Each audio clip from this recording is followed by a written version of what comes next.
starting our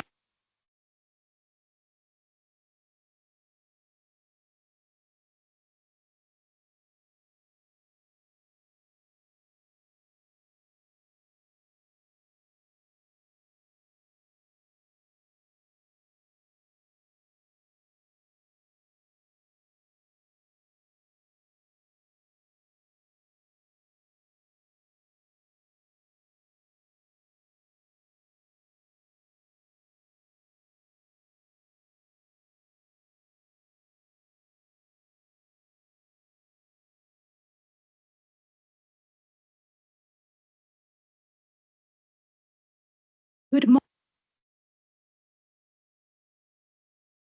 and gentlemen. Good morning.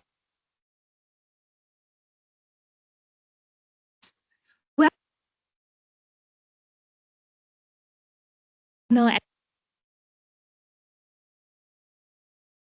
to be the MC today. Vienna is a beacon of multilateralism. More than 1,400 participants from one and society have joined us, some of you in person and many, many more online, at this diverse and international platform for an inclusive discussion on sustainable lunar activities. On behalf of the United Nations Office for your presence today. Before I begin, I have 3 announcements to make. First, simultaneous interpretation in 6 official UN languages is provided.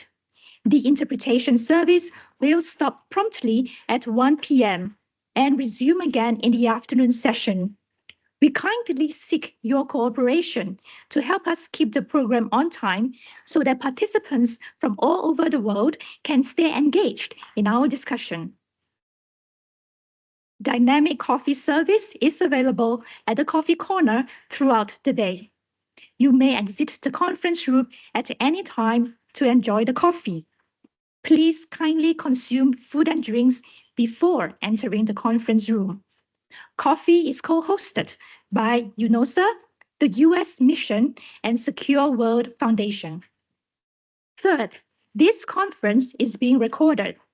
Please notify any of the UNOOSA staff member if you do not wish to be recorded. Over the course of today, you will hear from representatives from both public and private sector on the importance of safety and communication in lunar activities. The sessions will gain momentum and finally culminate in session 5, where you would also have the opportunity to share your views. Ladies and gentlemen, we have a very exciting program lined up for you. So without further ado, let us begin the program by welcoming the Director of the United Nations Office for Outer Space Affairs to deliver her opening statement. Please welcome Mrs. Arti Holamaini.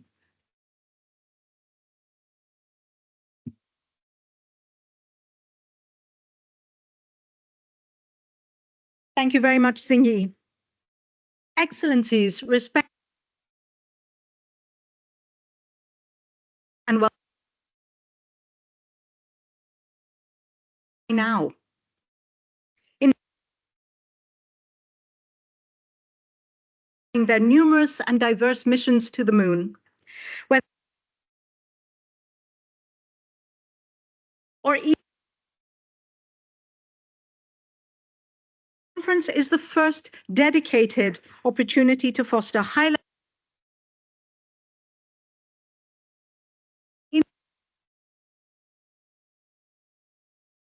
begin identifying interests and priorities and align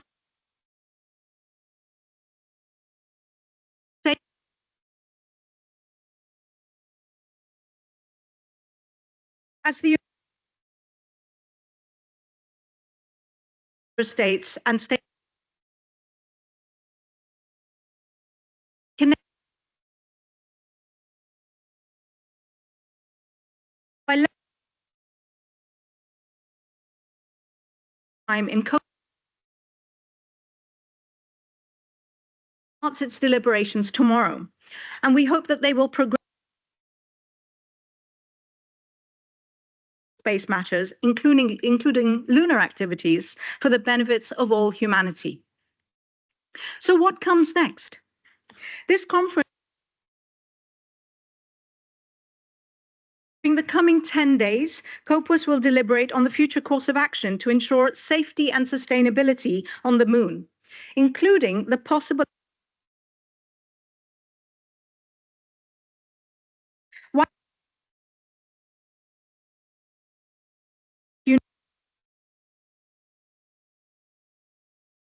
of the different member states in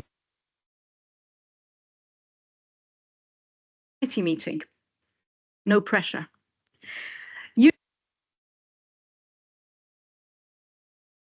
To develop concrete solutions for peaceful, safe, and sustainable exchanges by facilitating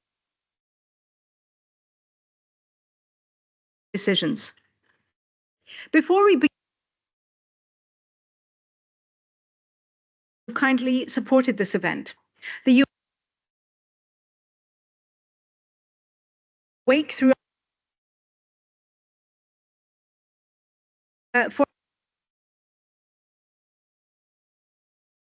of China.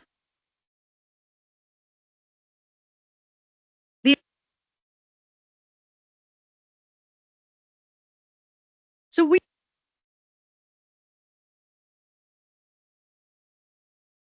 in 1968,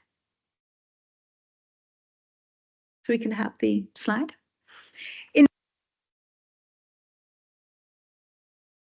Let's see before you in any minute. Voila.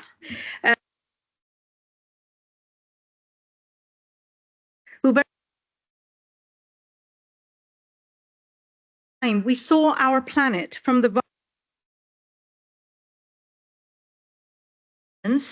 we would like for this picture to be a reminder, not for all. Astronauts, cosmonauts, and taikonauts have experienced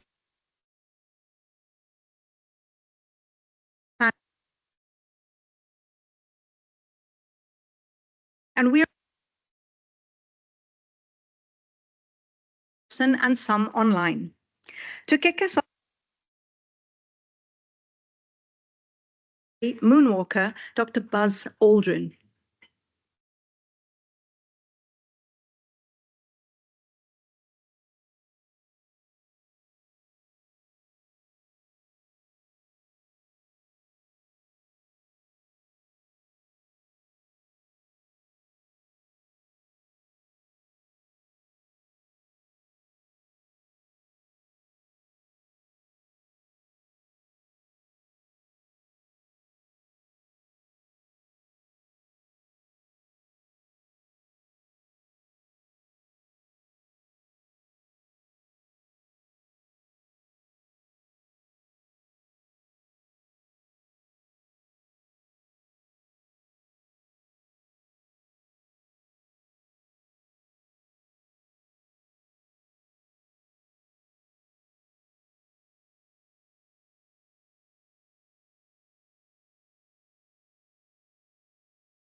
Let me please thank participation with like Kalev, who is a member and a total space. Sergey, it's a pleasure to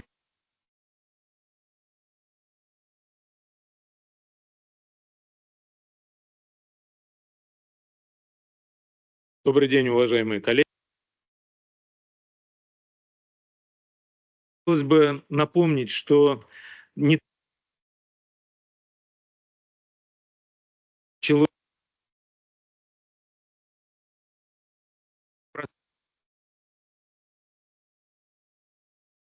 сейчас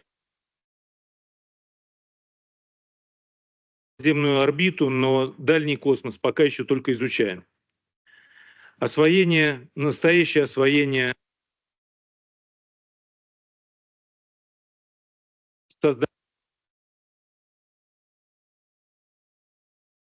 первая серия станций «Салют», станция «Скайлаб» и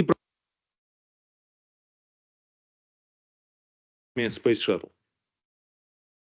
В этих программах самое эффективное, и в программе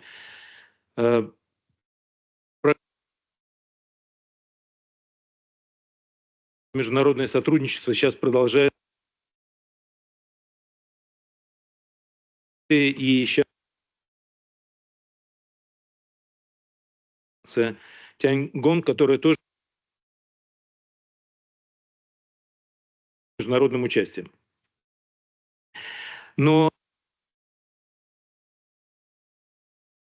во-первых, освоить длительное пребывание в космосе, что мы уже освоили на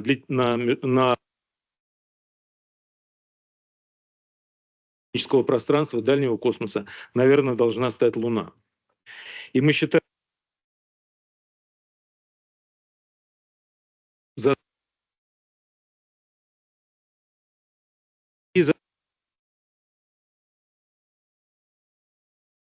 освоение Луны, конечно, будет идти с учетом международного сотрудничества. Я по созданию международной лунной исследовательской станции.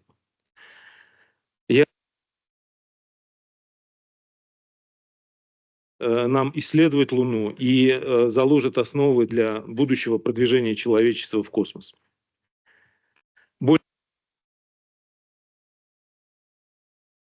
узнать на 3-4 сессии от наших китайских коллег,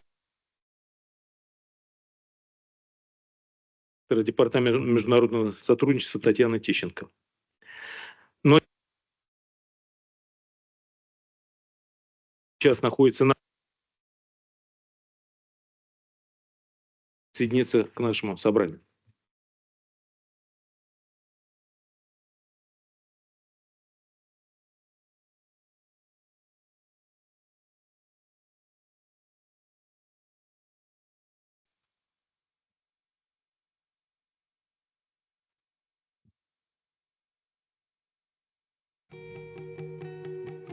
Уважаемые участники, гости и организаторы конференции по устойчивой деятельности на Луне. Мы, космонавты Роскосмоса Олег Кононенко, Николай Чуб и Александр Гребенкин, в преддверии 67-й сессии Комитета по использованию космического пространства в мирных целях с борта Международной космической станции рады приветствовать вас на открытии конференции. Сейчас все больше внимания человечества привлекают космические программы по изучению Луны. Первые шаги по изучению естественного спутника Земли человечество уже сделало много лет назад. Сегодня, когда появились новые космические технологии, когда число активных участников космической деятельности возросло в несколько раз, один из многообещающих проектов – это лунная программа, предложенная Россией и Китаем – создание международной научной лунной станции. Луна может стать уникальным местом для испытания новых технологий и изучения дальнего космоса. На основе равного партнерства и взаимовыгодного сотрудничества, которое предлагает проект Международной научной лунной станции, может быть выстроена долгосрочная и продуктивная работа по широкому спектру задач. Убедительным подтверждением эффективности такого сотрудничества в космосе является наша Международная космическая станция. Желаем организаторам и всем участникам конференции интересной дискуссии и развития связей между народами разных стран мира. Благодаря таким мероприятиям можно достичь больших успехов и взаимопонимания в решении общих задач и в достижении общих целей.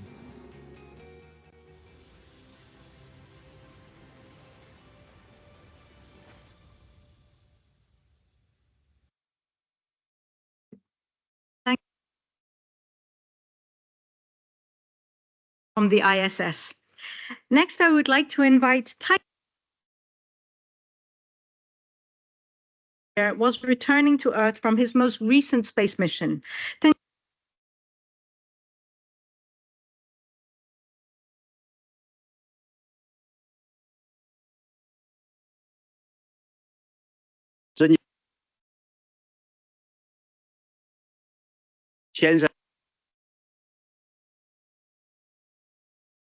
邓清明，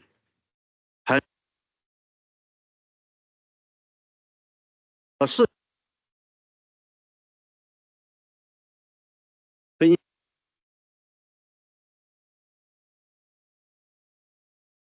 我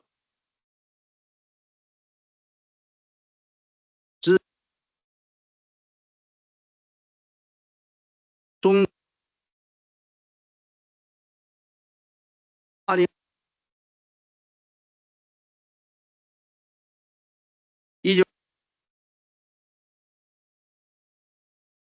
在成为连接梦想太空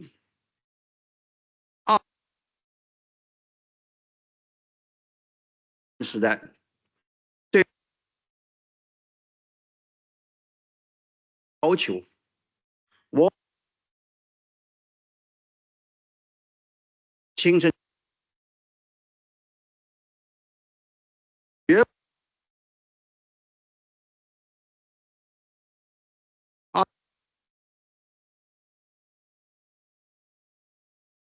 我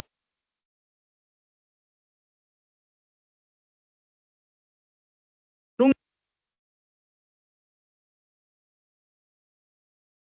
智神话真法和浩瀚。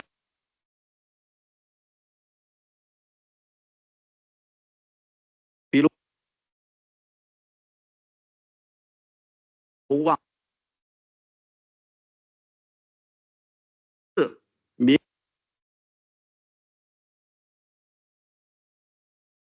出于这人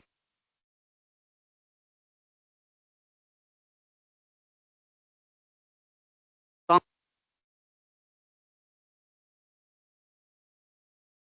我被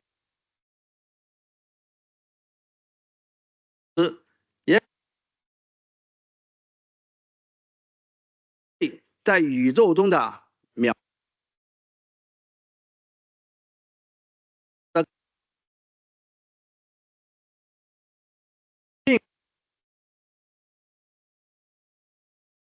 人类伟大的梦想，共呀。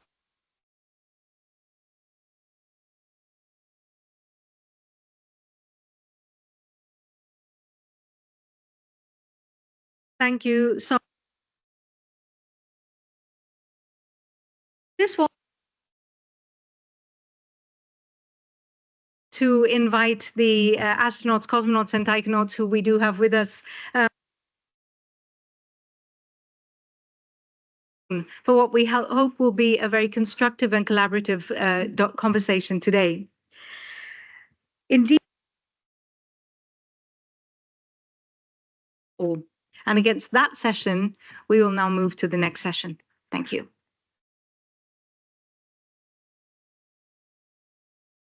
A very big thank you to all the astronauts for gracing our event. With the spirit of One Moon for All, let us begin session 1, Coordination and Communication of Sustainable Lunar Activities. Please welcome the moderator, Dimitro Dorin Prenario, board member of the Romanian Space Agency, as well as speakers of session 1, panel 1. Amit Kshatriya, Deputy Associate Administrator, Moon to Mars Program, NASA. Sudo Katsuya, Director of JAXA Paris. Li Guoping, Chief Engineer, CNSA.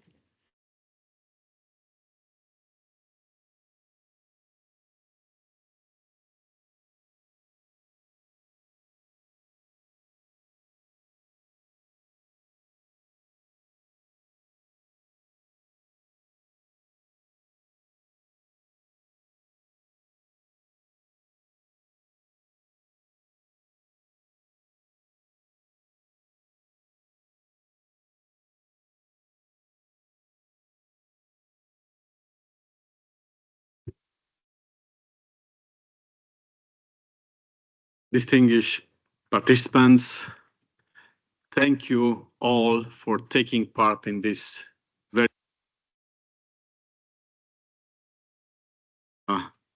lunar Opus member states. Thank you also, Arti Holamaini, for organizing the conference and for a very nice operations will depend on robust communications and coordination by the countries that are conducting activities in orbit and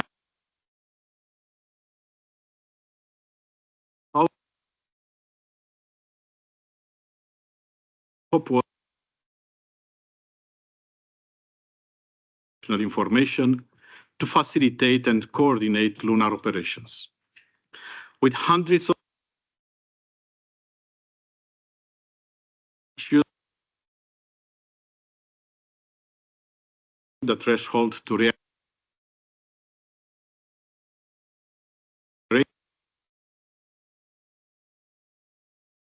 site selection and coordination, avoidance of environmental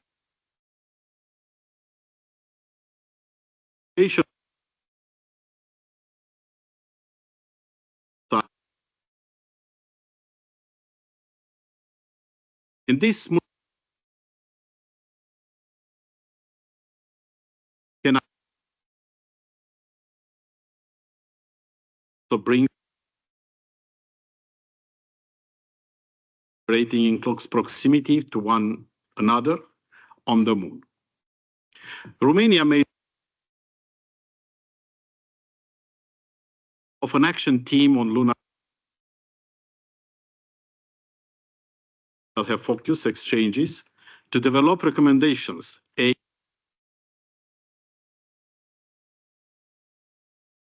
One consult base which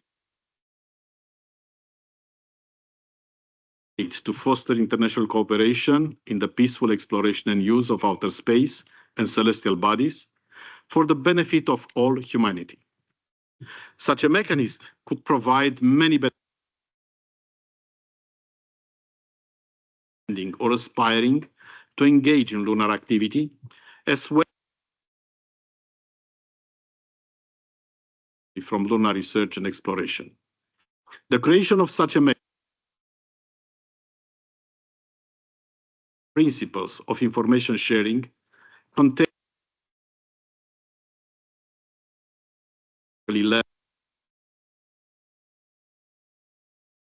the exploration and use of outer space, including the moon and other celestial bodies, the Outer Space Treaty, and will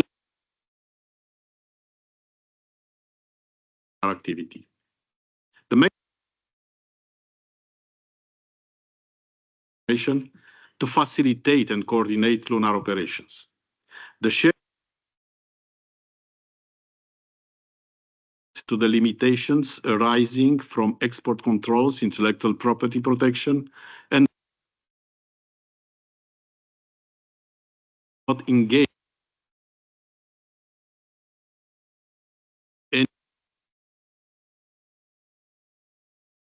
proceedings and information should be available to promote as well as a dedicated platform for the exchange of operational information will be essential for sustaining long-term lunar operations for peaceful purposes. Some of the benefits provided by such a future mechanism could refer to facilitating cooperation, sharing best practices and lessons learned, avoidance of harmful interference, safety, interoperability, which is one of critical importance, for example, with respect to communication protocols, data formats, docking mechanisms, and power systems, all sharing of benefits. Saying that at this table, thought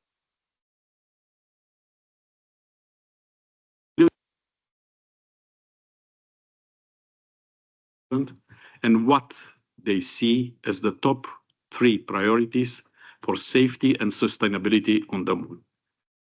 Please, the first from now.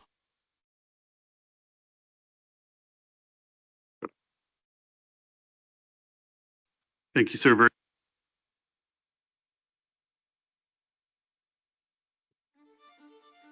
It's a new day in space exploration.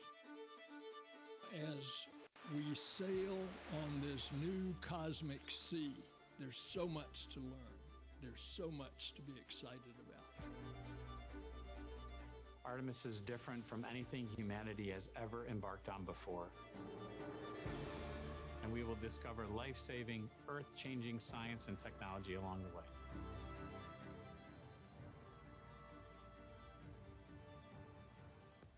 We're delving deep into what science can be achieved by humans working together with robotic capabilities and future infrastructure to support a long-term human presence at the moon. The Artemis generation stands ready to return humanity to the moon and then to take us further than ever before to Mars. Onward and upward.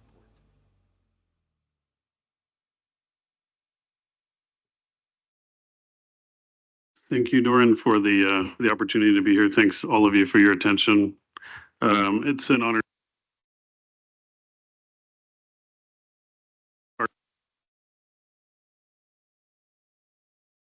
Conference for international coordination.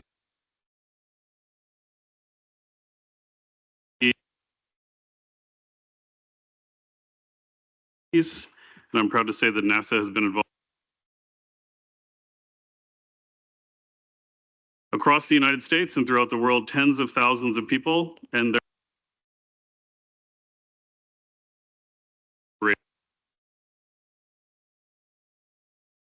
of our planet. I think it's important that we recognize who the families that allow them to do that work are fundamental sacrifice. Our program, first and fundamentally, in our program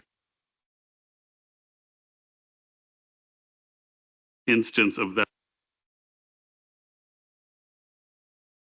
program, or the Artemis test activity. Partnerships are the key to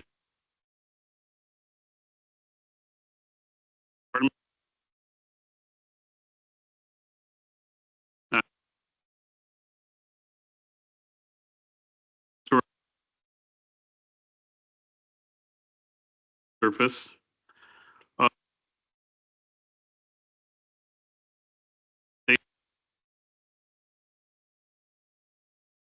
used to in lower for the expansion of human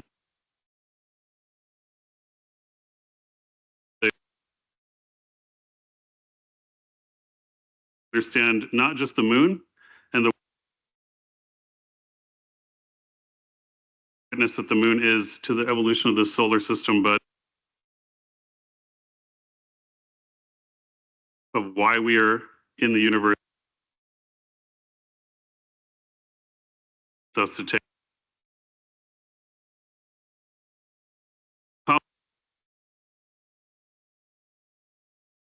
that we have our human missions to unveil more of the test program Mars. I'm particularly discussing the test activity that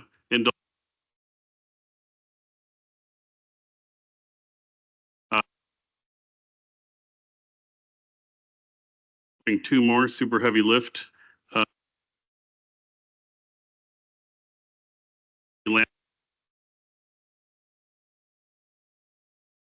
they think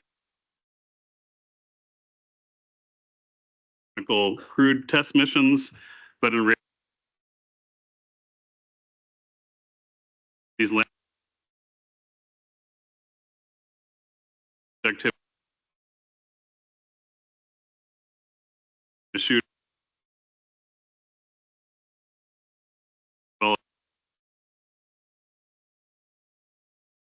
and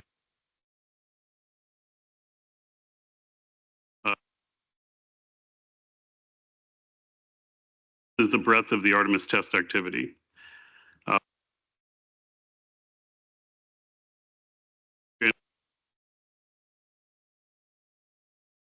The capability to aggregate in lunar orbit activity. It is and all of these. We'll talk about this at some length. In full openness and with full input into all of these.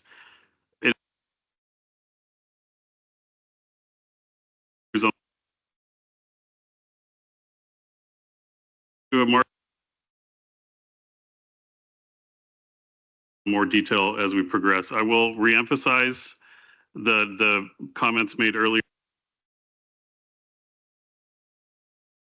that astronauts, when they the world, see to do that.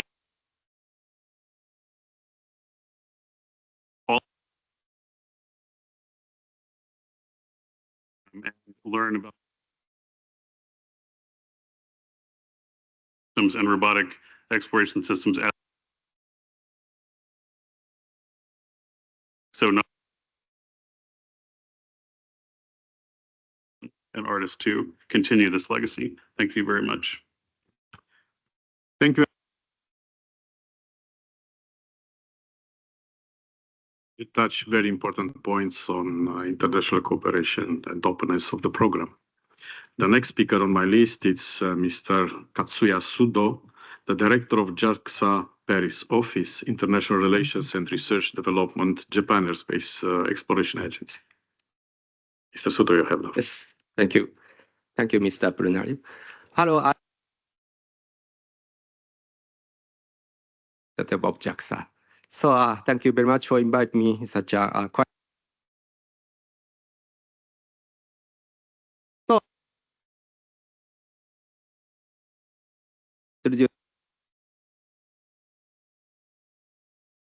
today's agenda before touching on the answer for the question.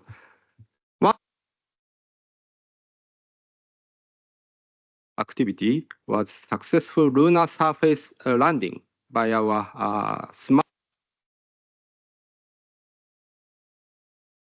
in January 2024 this year. So aiming to demonstrated high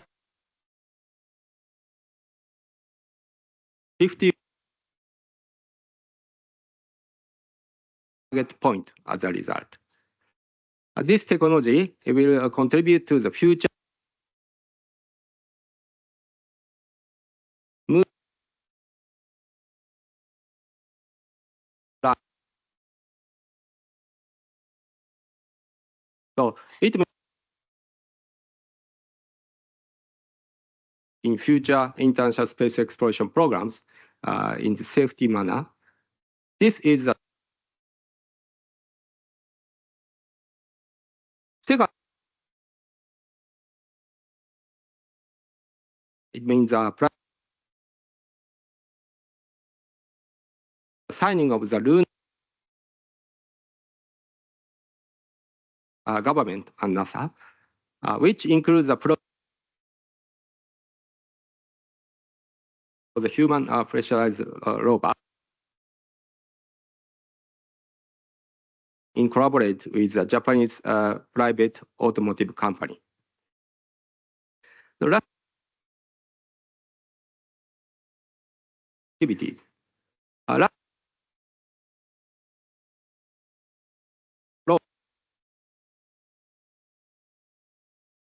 Start to make ground to establish the fund. The new space technology structure also developing and utilizing lunar resources. So, answer the question, the top priority on the moon. The first priority is that establish information. We need transparency and also use by space surface on the moon. Utilize data conjunction assessment for satellites currently in the Earth orbit. The second for the missions of the moon and the lunar orbit. It is because waste could be increases, especially in the highly interest area such as the south pole of the moon. So it is similar.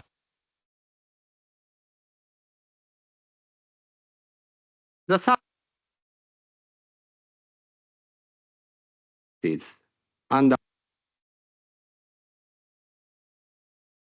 harmful interference. It is lines.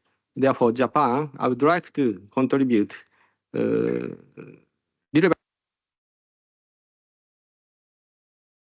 moon mission performed by Japan. Thank you very much. Thank you. Now,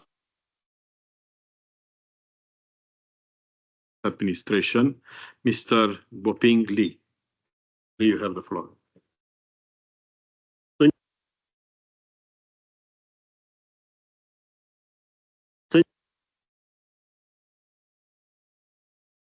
各位同行、女士们、先生们，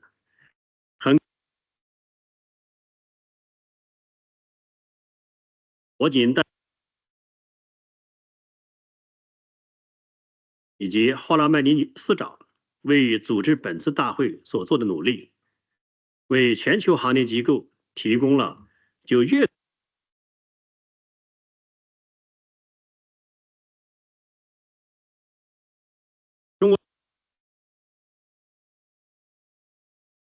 外层空间，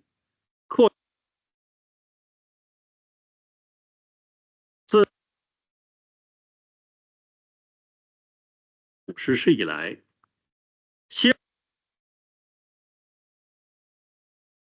，5号任务以及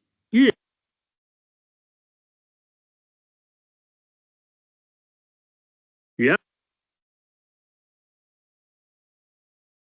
预定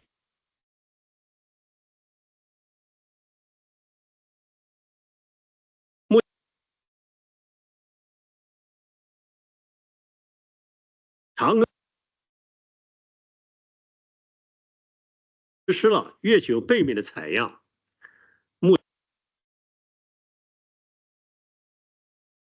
返回地球。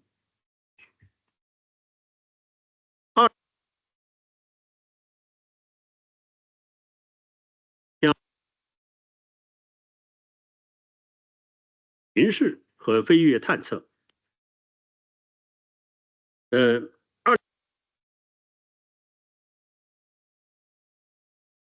这次任务也将着落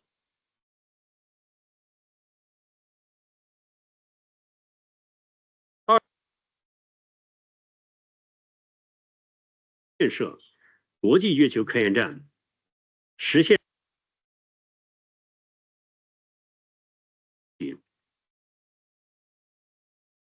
关于进行重点介绍。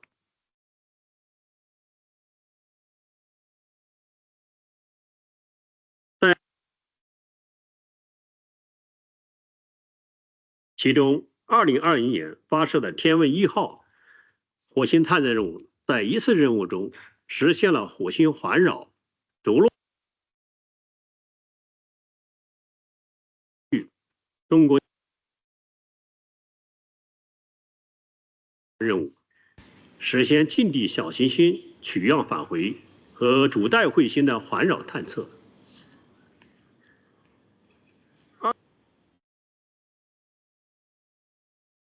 任务，这次任务主要目的就是实施火星的取样返回。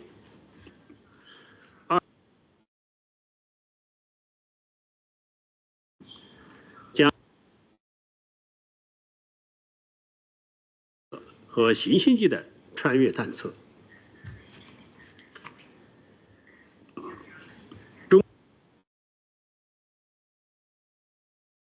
包容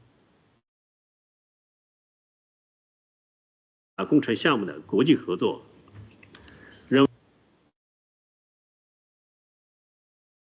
有和平利用外层空间的权利，在中荷兰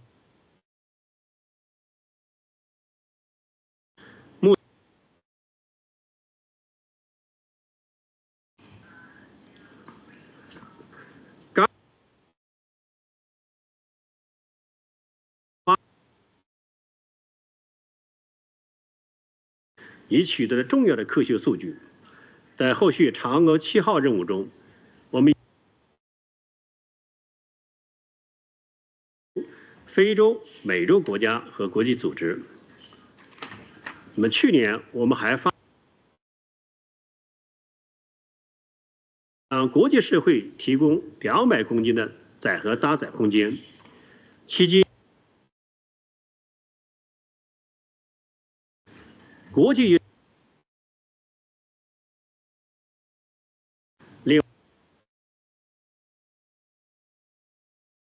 嫦娥5号的月球样品开展科学研究。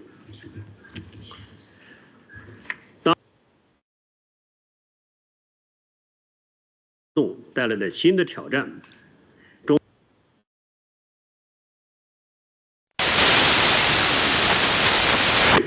分享月球活动基础信息，以协调各国的月球活动，支持在联合国外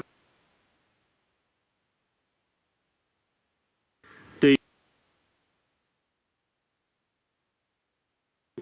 提出协商一致的建议。2020中国空间探索与创新全球伙伴关系研讨会上，国家航天局发布了中国航天推动关系的行动声明，系统伙伴关系的理念、倡议与行动。我们真诚希望与国际同仁共同协作，有序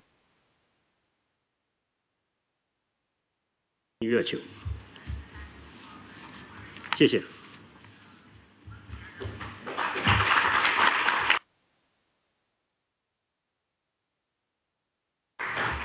Thank you very much, Mr. Guoping Li. As I was informed, you have also a video, a short video. 我这个短视频在播放，这个环节我就不安排视频了。Okay. Okay, thank you very much. As we finish with the first panel, I will 6 persons who are involved in this session, and I mean Mr. Sergei Velosko. You may have your seats, and then at the end we'll discuss questions. Okay. Sorry, you should answer. I ask the participants to the most important 3 topics for safety and sustainability on the moon. Please, you have the floor. And my colleague can. Yeah. Okay. Yeah. My apologies. I thought I was had some time to answer the 3.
So I'll leave it at that.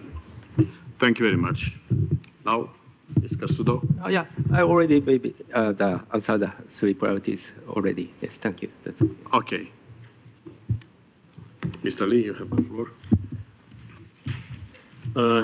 给我提了3个问题，因为时间的关系，我做简要的回答。第一个，关于月球活动的可持续的3个最优先事项，我认为第一个事项是信息的通报，因为当前开展月球活动的任务是越来越多，我们有必要及时的分享到其他些任务的月球探测任务的信息。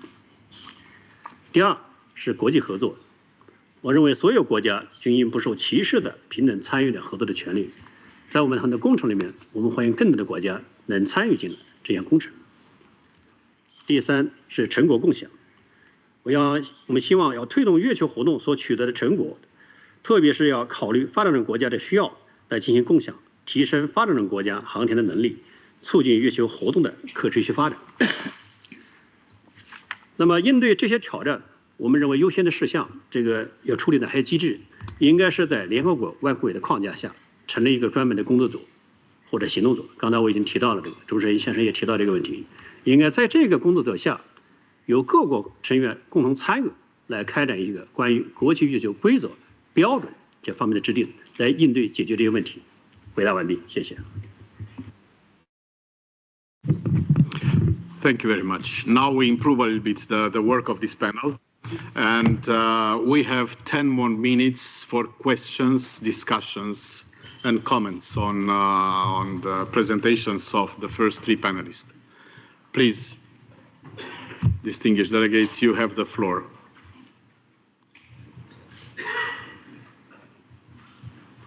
Any question to the panelists, please? Thank you for the wonderful discussion. One thing, so my name is Columbia Mishra. I'm from the Global Space Industry Trade Association. One thing was very clear, that information sharing is very key to all the panelists up there and their organizations. What do you think can specifically be done to implement that?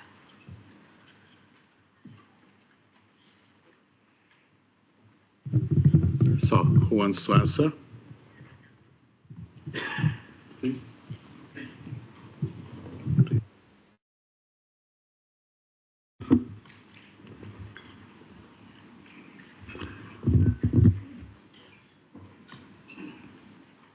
Yes, let's try to answer that.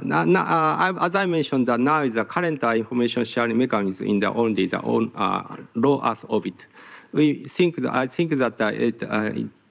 we need to improve that mechanism to the Moon, cislunar, and also the lunar orbit. That is one option to solve the future discussions. Thank you. Please. 我有个建议的是，在现阶段因为我们这种在联合国平台下的这种共享机制还没有完全建立的情况下，我们各主要国家，特别是有月球探测任务的国家，应该及时的将信息在通过公开场合向国际社会进行发布最终的解决方案，我觉得应该是在联合国外会的框架下成立一个专门的一个协调机制，比如说类似的像 SG 国际导航协调委员会这么一个机制，来协调解决这些出现的问题。谢谢。Thank you very much. I want to make a comment. It's exactly the mechanism proposed within the action team on lunar activities consultations. We organized the action team especially to have a mechanism eventually to share information first, to organize consultations, and to deal with all common problems on the Moon. At the end of the second panel, I will make also some comments. So the action team on lunar activities consultation is the proposed beginning of establishing a mechanism which will have as a main goal sharing information and organizing consultations between all stakeholders, private and public stakeholders dealing with the Moon. Thank you. So, one more question? Please, Bernard. You have the floor.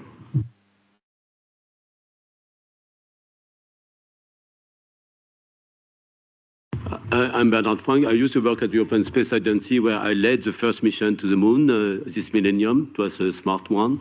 And I was also leading some negotiation of providing ESA instrument to Chandrayaan-1. Also, we collaborated with China, with Japan, with the US I would like to mention, in terms of data sharing, there is a lot of data from previous missions, which we can share already.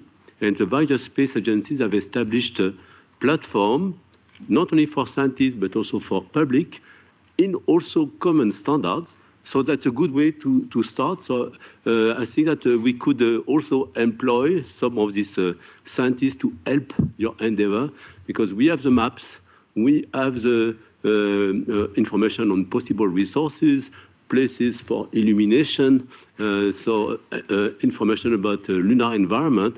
So we could already start using some of this data to inform the next step, which is how we collaborate on a robotic mission and also lunar missions. We are also involved in a number of missions in various countries or in various commercial initiatives, and I think that it's also important to involve some of these eventually other actors in helping this committee and this action group. Thank you very much. Thank you very much, Bernard. So in the ATLAC, we intend punctually to invite also observers of COPWOS to deliver their opinions, ideas, and to share information with us. Thank you. Some other questions, comments? Please, we still have 5 minutes.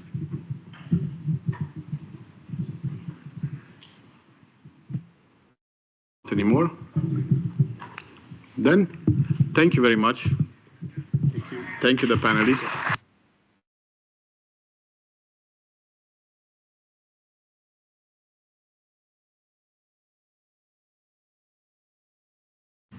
So thank you so much to the speakers of session 1, panel 1. During this discussion, we heard about the importance of safety and communications, as well as the role that UNOOSA could play as a convener and enabler of these dialogues. So thank you to the speakers. Now we have another special video for you. As you may know, there are only 12 people who have ever walked on the surface of the moon. Now, from the 10th man who have walked on the moon, a special message from Charles Duke.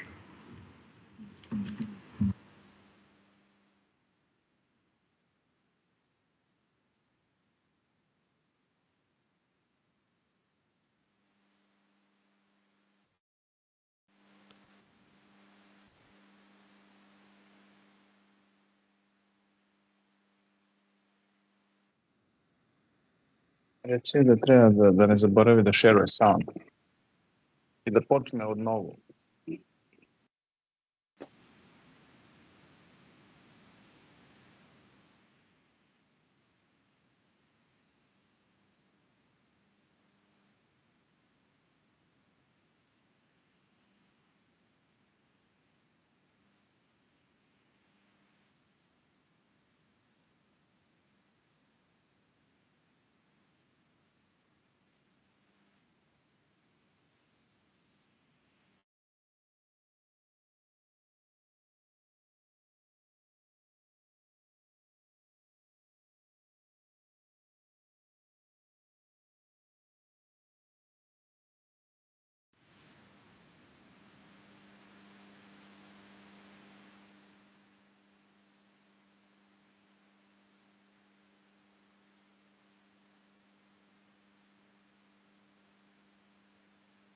The view you get of Earth from deep space after you leave Earth orbit is spectacular. You see the whole circle of the Earth. Well, it was an exciting adventure. You know, I touched my foot onto the moon, and I'm on the moon. I'm on the moon. It was this exhilarating adventure and wonder and awe and excitement, and all of that built into the culmination of 2 years of training. And there I am. I made it. For 3 days, we couldn't wait to open the door and get out and see what the next adventure was. That excitement of wonder and what are we going to see in detail. You know, our photographs had been taken from Apollo orbit on Apollo 14, and they didn't have resolutions below 45 feet, or let's say 15 meters. and you couldn't see objects in these photographs. And so when we got pitched over and we looked down, you see a lot of craters down there. And so now you're getting to see it up close, if you will, and wonder. And it's rolling terrain, and you go over a hill, and there's just more excitement, another crater. We just never tired of describing the moon, exploring the moon.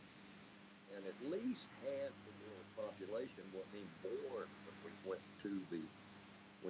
to the moon, so that we got a new audience, and we can tell this story to those. Some of them don't even believe you did it, but you can get you tell this story to an audience of wide-eyed kids or young adults, and wow, they're just amazed that we could do that with technology that was 50 years old. You're right. What we quizzed them on was the dynamics of landing. It is not easy to land on the moon. It's not level. It's not a runway. It's not prepared.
атмосферу для того, чтобы комитет мог принять это историческое решение, и мы уверены, что оно будет принято. Теперь, с учетом того, что у нас не так много времени, хотел бы кратко ответить на 3 вопроса, которые были поставлены перед панелистами, перед выступающими. Первый вопрос касался 3 приоритетов или принципов для обеспечения безопасности и устойчивости лунной деятельности. Ну, на наш взгляд, здесь ответы очень простые. Во-первых, деятельность по освоению Луны должна осуществляться в полном соответствии с международным космическим правом. Это значит, что эта деятельность должна носить исключительно мирный характер, должен быть предоставлен равный доступ для всех государств, желающих принять участие в освоении Луны. И любые конфликтные ситуации должны разрешаться путем консультаций. Собственно, все эти положения прописаны в базовом договоре ООН о космосе 1967 года. Второй принцип или приоритет, на наш взгляд, это ответственность. Ответственность при осуществлении лунных миссий. Это касается и возможного засорения пространства вокруг Луны, создания космического мусора. Это касается и бережного отношения к самой Луне при строительстве инфраструктуры, при строительстве станций на этом естественном спутнике Земли, а также в перспективе при добыче лунных ресурсов. Разумеется, при осуществлении лунных миссий одним из приоритетов должно быть обеспечение безопасности, причем безопасности не только для себя, но и для других участников лунной деятельности. А это означает, что необходимо наладить каналы информационного обмена, причем сделать этот процесс транспарентным и доступным для международного сообщества. Российская Федерация неоднократно в рамках Комитета ООН по космосу предлагала подумать над созданием Центра ООН по обмену информацией о космических событиях и космических объектах. Как нам кажется, сейчас пришло время возобновить дискуссию по данному вопросу. И вот такой вот ООНовский центр мог бы как раз стать необходимым каналом для обмена информацией, в том числе по лунным миссиям. Ну и самое главное, что деятельность по освоению и исследованию Луны не должна быть направлена на провоцирование конкуренции и создание конфликтов и напряженности между участниками этой деятельности. Нам необходимо сохранить любой ценой Луну как достояние всего человечества. По-моему, это очень простые принципы, они ясные и понятные. И если все мы будем их придерживаться при осуществлении лунной деятельности, нас ждет общий успех. Теперь, что касается второго вопроса о возможных механизмах. Мне кажется, первый шаг в этом направлении мы уже практически сделали благодаря делегации Румынии, которая предложила инициативу создания Action Team от ЛАК, механизм, который позволит нам, если такое решение будет принято комитетом, начать эту дискуссию. Одной из целей и задач этой рабочей группы ставится создание, подготовка рекомендаций комитета о создании постоянно действующего консультативного координационного механизма по Луне. На наш взгляд, это совершенно правильная и своевременная инициатива. Каким будет этот механизм, покажет время. Возможно, он будет носить межгосударственный характер, возможно, это будет межагентское образование, такое как Межагентский комитет по космическому мусору или Межагентский комитет по глобальным навигационным системам. На наш взгляд, это очень перспективное направление деятельности. Но кто знает, может быть, в будущем мы все с вами придем к необходимости создания Международной космической организации. Возможно, по примеру МАГАТЭ, Международного агентства по ядерной деятельности. Теперь хотел бы кратко рассказать о том, каким мы видим роль управления ООН по вопросам космического пространства в этих процессах.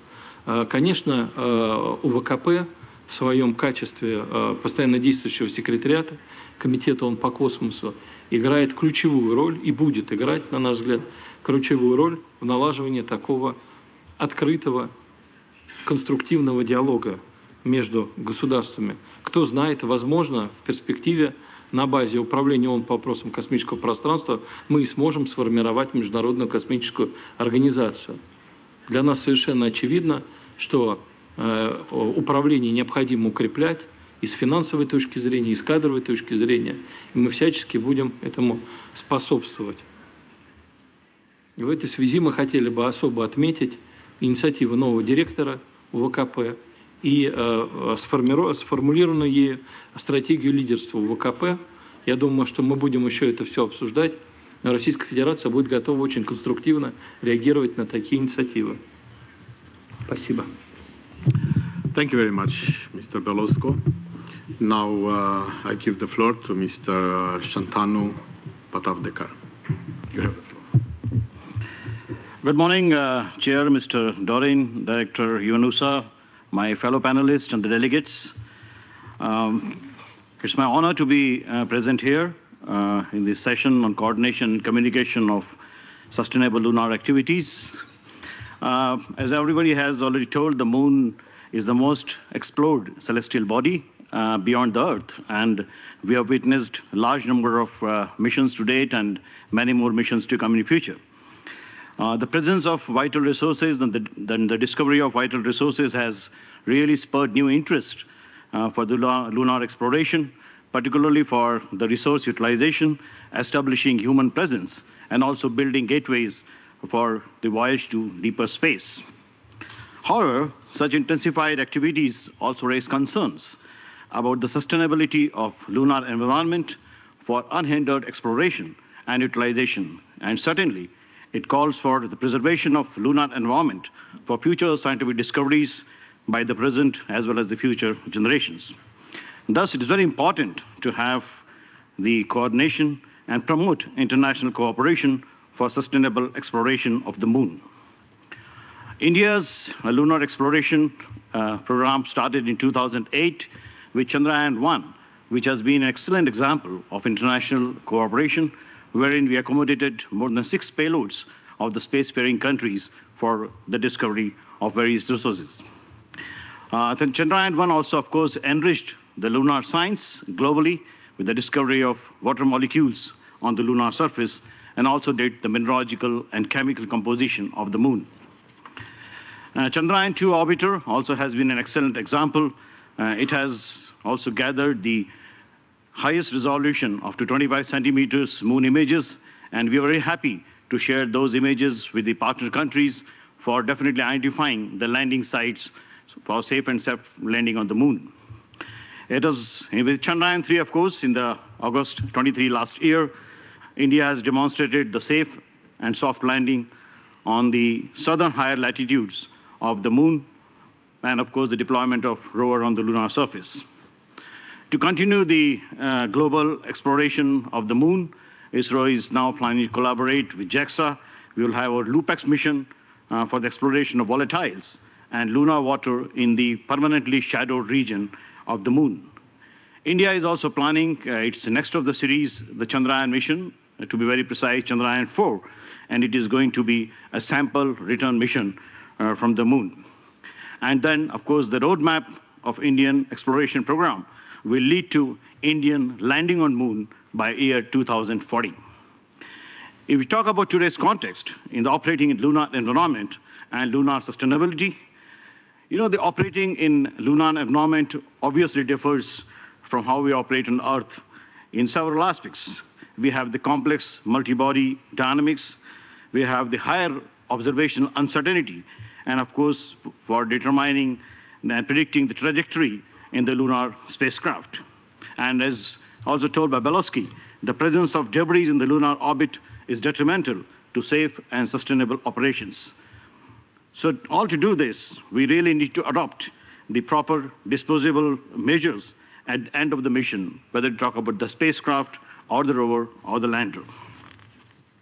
So we need to have definitely more focused research to identify the feasible options for the stable gray-ware orbit away from the highly utilized lunar orbits, and also focus on the post-mission disposable options. What you need to do for having the sustainability of the lunar activities. So we need to definitely ensure the space flight safety, that we should maintain the sufficient orbital separations so that the orbits never intersect, which may not be feasible many times due to the mission constraints. Therefore, we should have a regular practice of congestion assessment should be adopted by all the operators to detect any concerning close approaches and share the information with all the players who are involved in the lunar activities. The sustained lunar operation shall also depend on the factors and the various demands, like high level of cooperation among the parties involved in lunar exploration, extending support in case of any exigency or any emergency, and also sharing of information about their respective activities, including, of course, the sharing of data, which is definitely for the humanity and the science of lunar orbits. Establishing systems on the lunar surface also, and all the mechanisms should be interoperable. So we really feel that the creation of a dedicated UN-anchored body can lead to development and subsequent implementation of policies, rules, and standards for sustainable lunar exploration and deep space research. India will always support the peaceful utilization of the moon for the benefit and interest of humanity. We advocate for promoting cooperation, sharing of scientific findings for the collective benefits, and avoiding any sort of duplication of efforts. India believes that UN and the UN Committee on the Peaceful Use of Outer Space are the most appropriate forums to establish a framework of the global governance for lunar sustainability by fostering international cooperation, promoting scientific research, and sustainable resource utilization and environmental protection. Thank you. Thank you very much. So the preservation of the lunar surface, the space debris avoidance, the avoidance of the collision on lunar orbits. There are already many missions using quite the same places for landing, same orbits, and also we have to think about how to avoid collisions of the spacecraft in the moon orbit, not only on the Earth orbit. Thank you. Now I give the floor to Ms. Juliette Caissan on behalf of ESA. Exactly. Please, you have the floor. Thank you for having me. So you ask the question, what are the top 3 priorities for safety and sustainability on the moon? Well, those priorities are already defined in the ESA exploration strategy called Explore 2040, which provide a guidance for Europe's space exploration, not only to the moon, but to LEO and to Mars. So Europe endeavors to pursue a responsible and peaceful exploration while striving for sustainability by promoting planetary protection and being accountable for local resources utilization. So why are we talking about safety and sustainability together? Well, actually, these 2 aspects are intertwined because they are linked to the local resource. And the lunar environment is very hostile to the humankind, but also to the robotic mission. We have the issue of the regolith dust, the illumination, the variation of temperature, and the reduced gravity. So the challenge for ESA is to reduce those constraints. And what I wanted to give you as priority are actually concrete examples of what ESA is doing. So the first set of examples will be an excellent targeted mission preparation through the ground-based research and facilities and early science and technology on the moon. One of the examples of this mission preparation is the lunar analog facilities that ESA has developed together with DLR in Cologne, Germany. And this facility simulates the lunar environment, the dust, the illumination, the reduced gravity, so that we can be better prepared when we are on the moon. We have also we have several science and technology payload that will ultimately reach the moon to better understand the environment. We have the best example is the NILS payload, which has been developed by a Swedish institute, ILRS, and launched through the partnership we have with China. And it's currently detecting the first negative ion on the moon. We have also several other technology for power generation and storage. We are working on rechargeable fuel cell and flexible solar array to operate and survive during the long, cold lunar night. The second set of examples I wanted to give you are related to the sustainable use of space. And here, ESA is very proud to have initiated this Zero Debris Charter. This is one single document that summarizes the target and the commitment of all space actors. So not only institutional and not only Europe, but it's open to companies and also beyond Europe. And it has been already signed by several member states of ESA, but also lately at the ILA in Berlin by 40 other companies, research institutes, and NGO. And related to the sustainable use of space, we have also a very strong partner and actually member state at ESA, which is Luxembourg, which is a pioneer in the in situ resource utilization. And together with Luxembourg at ESRIC, we are developing a lot of activity to understand the environment of the lunar environment and the resources and how we can better prepare our mission.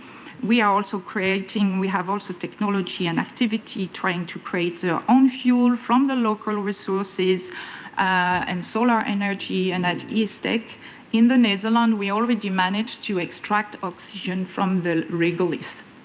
That could be very useful because of the shortage of oxygen, obviously. And last but not least, since ESA is not a policy agency, but we are a technological agency, we have to translate these guidelines into requirements. And that's why it's our duty to design sustainable and versatile space mission. That's what we are doing right now with, for example, the Argonaut mission. We will bring cargo and infrastructure to the moon. And we are also developing several other projects with this versatility aspect. So I try to be short. What institutional mechanism can we develop to address this priority? Well, I will be redundant to my colleagues of the other international agency. We really need to promote international partnership in order to avoid the redundancy, in order to share knowledge, but also lesson learned and create synergy. And in Europe, we have, of course, ESA, which is giving this forum to discuss. We have the soon-to-be European space law. And also, because here we are today at Vienna, I would like to reinforce the role of the European Space Policy Institute, which is giving this forum to Europe to discuss about Europe needs. And I understand that this year will be created even here, together with the Austrian government, the Center of Excellence for Space and Sustainability. So we have this kind of forum in Europe, and of course we need a bigger forum, and that's why we are here today, an international forum that UNOOSA is giving to us with this twofold role, being indeed Secretariat of the COPUOS, but also the custodian of the SDG, especially for space. So we need this governance, because despite the partnership, the safety and sustainability can be understood differently. So we need these guidelines, these principles, this resolution. And I must say, I like so much this SDG, because they are very good and transparent tool to use.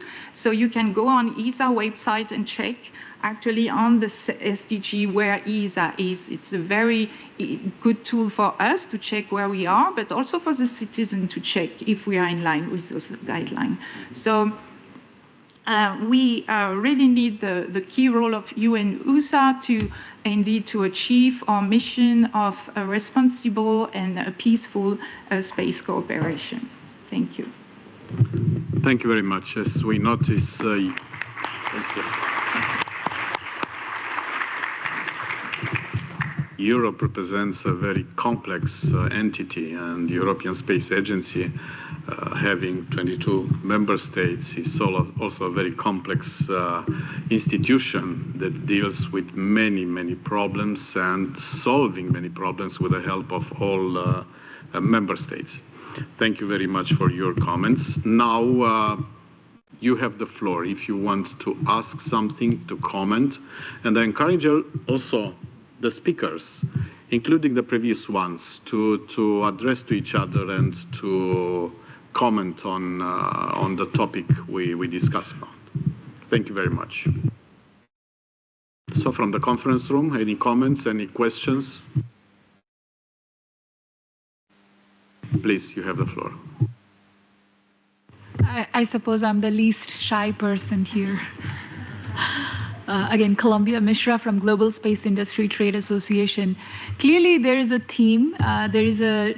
Even Russia mentioned that there is a need for perhaps an international space agency of sorts. I'm just curious, with all these different entities and organizations and complex institutions like the ESA itself and the UNOOSA, how do you see all that play out? Like, how are we going to approach a unified global perspective that really looks beyond the boundaries of the countries?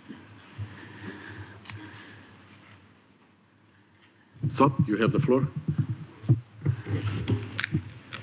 Спасибо, это очень интересный и правильный вопрос. У нас с вами есть комитет ООН по использованию космического пространства в мирных целях. Этот комитет был... It was based on a GA decision decades ago. The committee has quite a far-reaching mandate. That means that it can be a leader when it comes to talking about all issues having to do with outer space activities, but also taking necessary decisions so as to regulate said activities. We think that the committee should remain a leader, the key body, where all main decisions are taken. These include on lunar activities. Outer space activities are gaining speed.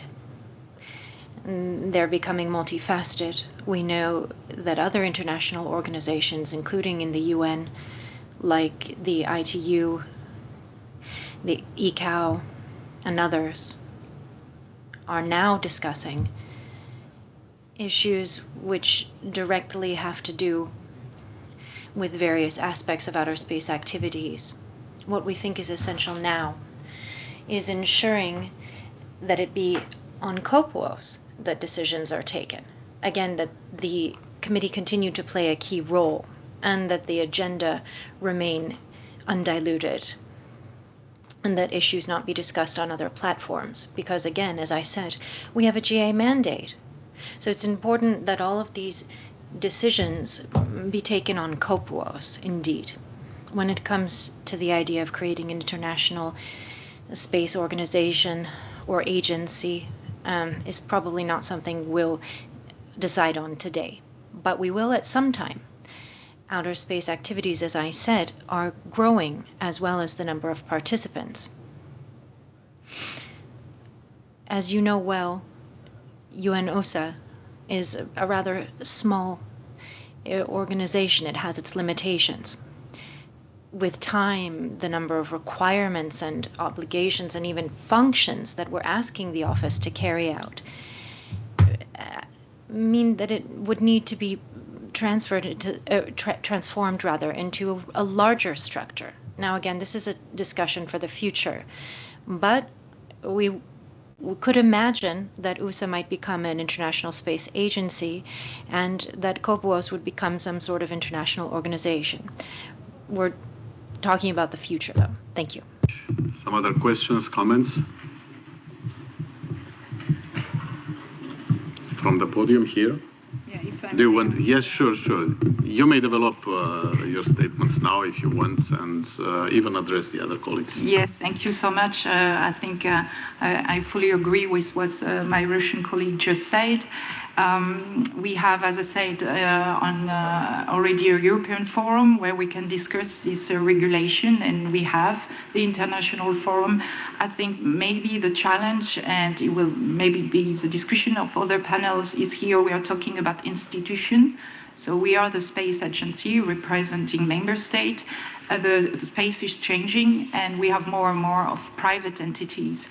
And the question for me as a challenge is more how we commit them to those guidelines. I see some colleagues smiling, because space is changing. So it's not about the understanding of international agency, not only, but also of the private entities. That's where maybe we need to tailor a bit the tools. Yeah, thank you. Thank you very much. Yes, please. So I also agree that India also believes that the UN and UNOOSA are the most appropriate forum to establish a framework for the global governance for the lunar sustainability, for fostering international cooperation, promoting scientific research, and of course the sustainable resource utilization. Such a dedicated UN-anchored body can definitely develop and implement the policies, the rules, and the standards for sustainable lunar exploration, and also facilitate the peaceful cooperation and coordination between the parties. And there should be definitely a mechanism, as I told, to exchange the information, not only about the sharing the data for the science and the humanity, but also we need to share the information about what we learned from the failures and how we have really learned what needs to be improved, how to make the missions more robust and more ruggedized to have the peaceful missions, and also support the other spacefaring countries and each other as far as the emergency and exigency is concerned.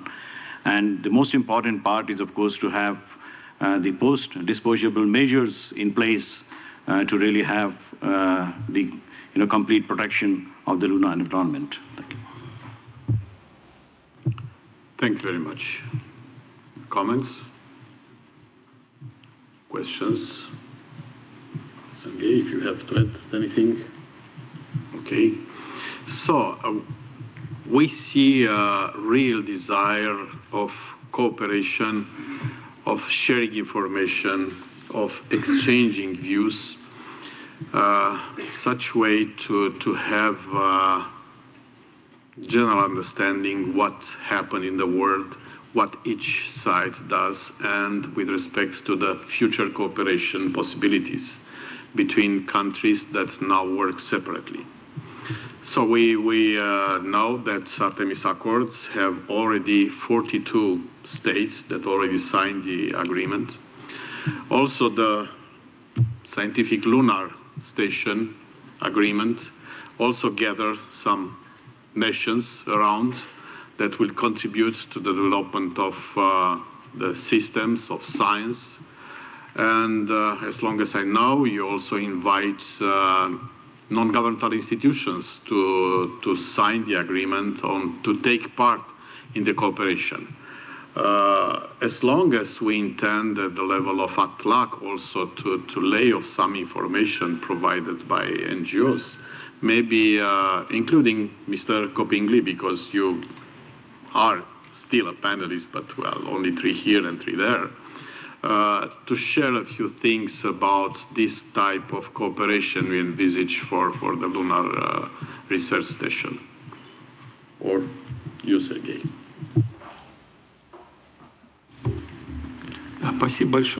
Thank you very much. We plan at the fourth session to at the fourth panel to make a detailed report on this project, which we're carrying out together with our Chinese partners. Here we have a representative of our space agency, Roscosmos, who knows the details far better than I do. But let me stress in this respect that this is a project that is open to all countries interested, and we believe that this is very important. This is the key feature of this project.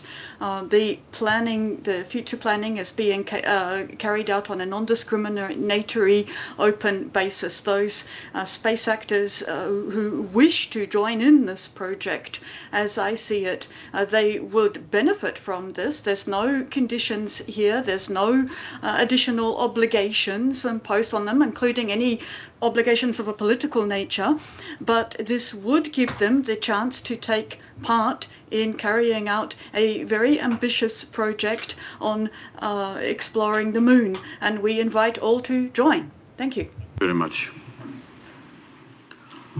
So if there are no any more questions, I want to summarize a little bit the idea of coordination and communication of sustainable lunar activities. Human activity on the moon will be marked by numerous challenges, including technical difficulties, transportation, human survival, founding and legal issues, and health risks. Of course, these challenges and many others find their solutions in the use of advanced spacecraft and habitats, innovative transportation systems, sustainable life support, utilizing in situ resources, and of course, international collaboration characterized mainly by coordination and communication regarding sustainable lunar activities. I can tell you from my own experience that regardless of their nationality, culture, faith, and beliefs, when they are in orbit, people feel as if they belong to a single entity, planet Earth, becoming citizen of the entire planet.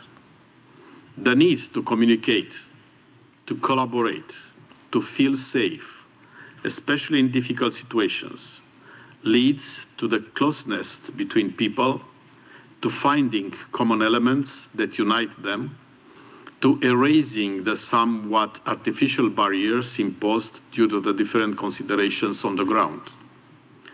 The collaboration in interpersonal relations that are now manifested between astronauts of different nationalities who carry out their activities on board the ISS will inevitably have to be found on the moon, perhaps even more amplified than there on the moon, which is much farther from the low Earth orbit and where the risks are multiplied. In my opinion, no matter who will carry out the missions on the moon, future lunar missions will have to take into account the elements presented above. Thank you for your attention. Special thanks to our panelists who brought into discussions important elements related to the interaction between different stakeholders in carrying out sustainable activities on the moon. Thank you very much.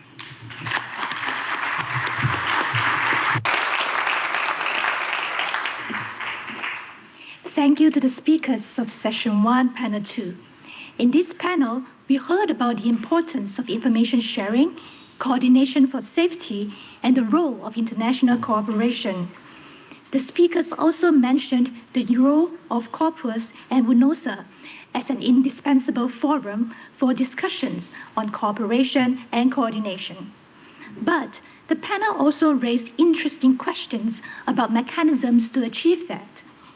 Let's keep those thoughts in our heads, and we will continue to delve deeper into these questions in Session 5.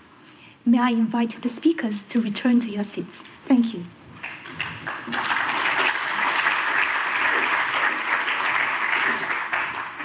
Now let us move on to the next session, Session 2, to hear from industry on their perspectives on lunar coordination and communication. Please welcome the moderator of Session 2, Jennifer Warren, Vice President, Global Regulatory Affairs and Public Policy, Lockheed Martin, and speakers, Ron Garan, CEO, iSpace, Steve Altimus, CEO, Intuitive Machines, Cui Yufu, Program Chief Engineer, BFH Satellite, Logan Ware, Director, International Business Development, Blue Origin, and last but not least, Catherine Hattler, European Space Resources Innovation Center, ESRI.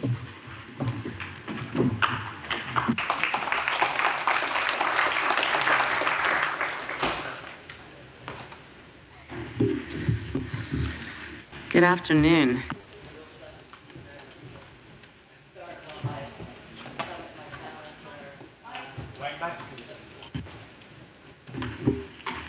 Okay, let's see if it stays on this time. Thank you very much.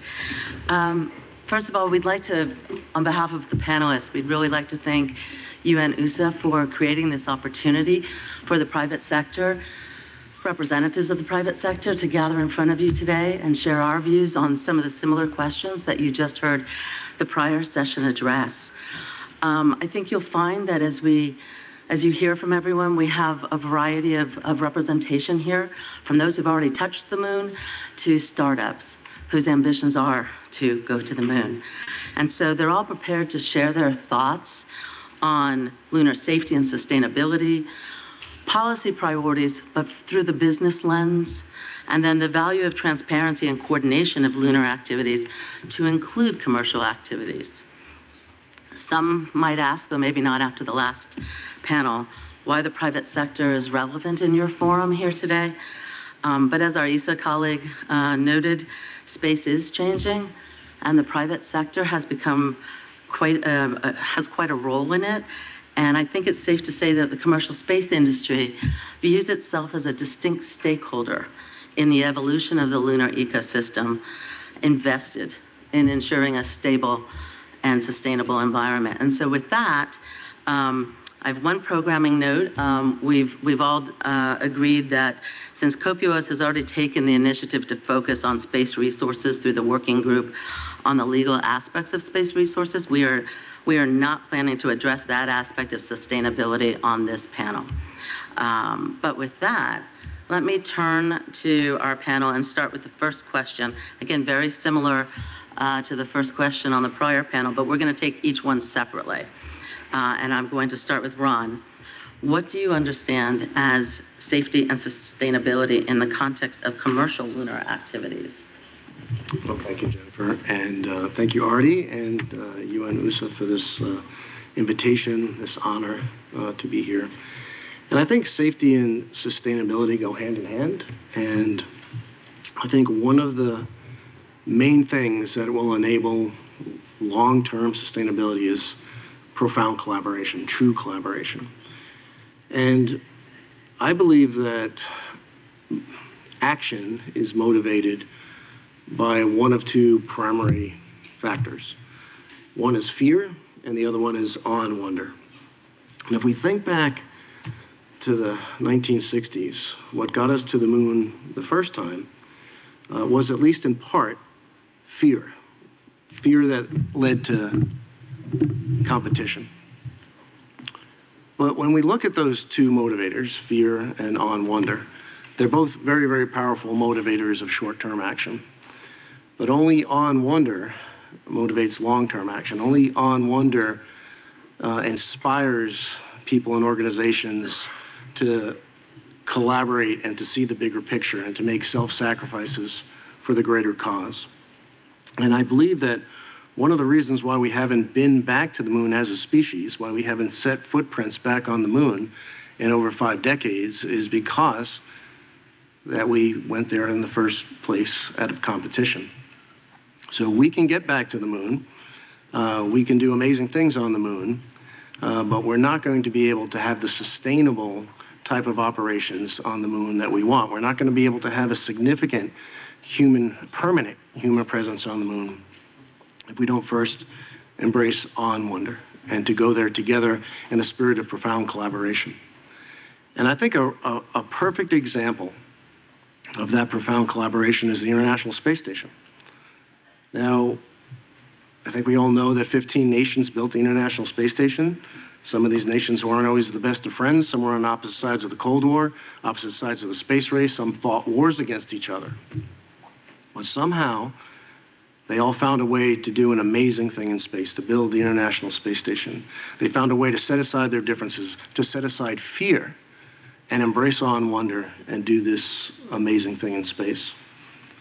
And if we're going to go back to the moon, and we're going to do it right, and we're going to do it safely, and we're going to do it sustainable, we have to do that out of the spirit of awe and wonder. We have to set aside our differences. We have to set aside fear and do that as one species. Now, one of the reasons why I think we need to do that, and what I mean when I say profound collaboration, is it's not just collaboration amongst nation states. It's also collaboration with the nation states and the international bodies like the UN and UNOOSA, and private industry. And it's also collaboration amongst private industry to be able to do this the right way. Because if we don't do that, then we run the risk of having operations lead to conflicts. We run the risk of having wasted effort due to duplication of effort. We miss the advantage of having economies of scale by joining together and using our combined resources for the greater good. And so I think the primary thing that's going to get us back to the moon, that's going to have us stay there, is to have profound collaboration, true collaboration. Thank you, Ron. Let me turn to Steve and invite you to comment, if you would. Thank you, Jennifer. And Artie, thank you for hosting us and giving us a voice at this forum to talk. You know, I'm with Intuitive Machines, and in February 22nd, we successfully touched down in the South Pole region of the moon. This was enabled by the United States and the NASA in particular, who has taken the step to move ownership and creation of infrastructure to service the moon as kind of a test bed to the private sector, and try the commercial industry to see whether or not the commercial industry could deliver payloads to the surface of the moon for science and discovery purposes. And so when I think in terms of sustainability, I understand all that was said earlier this morning in terms of the need to communicate and work together. But there's also a business aspect to sustainability.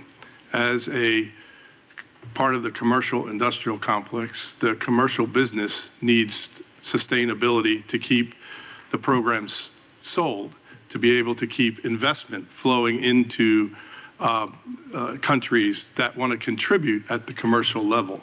This is not just suppliers that supply components and systems to the governments to fly systems. This is actually commercial business trying to grow to the point where we can provide missions to the moon independently, with or without NASA payloads, with international partnerships, with other commercial businesses, to create an economy. And the economy is the key to a sustainable presence on the moon. Igniting the economy in any country actually helps to ensure its long-term sustainability, and that we don't succumb to changes in policy direction or changes in government funding that could delay progress towards the moon. So in one sense, the addition that I'm offering is that sustainability from a commercial business standpoint is something to be considered and thought of. The other point I'd like to make with respect to sustainability is in terms of the vision, and the vision of where we are going as a human race. And if you think about going to the moon in a sustainable way, for what purpose exactly? If we're going there for research and discovery and science, and for permanent bases on the moon, that involves a set of equipment and processes and activities on the moon.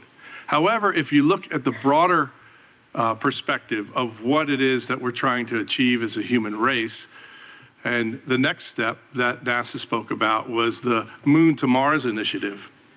And we heard a lot also about moving out into the solar system to the different planets in the solar system.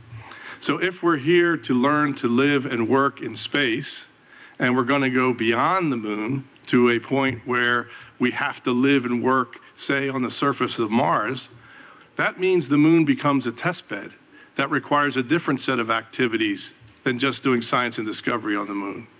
Those activities may be more intrusive to the lunar environment than we would otherwise consider. Like, for example, if we're going to harvest materials from the atmosphere or the soils of Mars for the generation of rocket propellants, we would need to demonstrate that technology definitively on the surface of the moon. And that might be more intrusive than if we were just doing that for scientific research. And so sustainability and conservation in particular is important to see through the lens of where we're going in the long term as the human race. So just a couple of thoughts, Jennifer. Thank you, Steve. You each are adding to the plate for discussion. Yu-Fu, may I turn to you?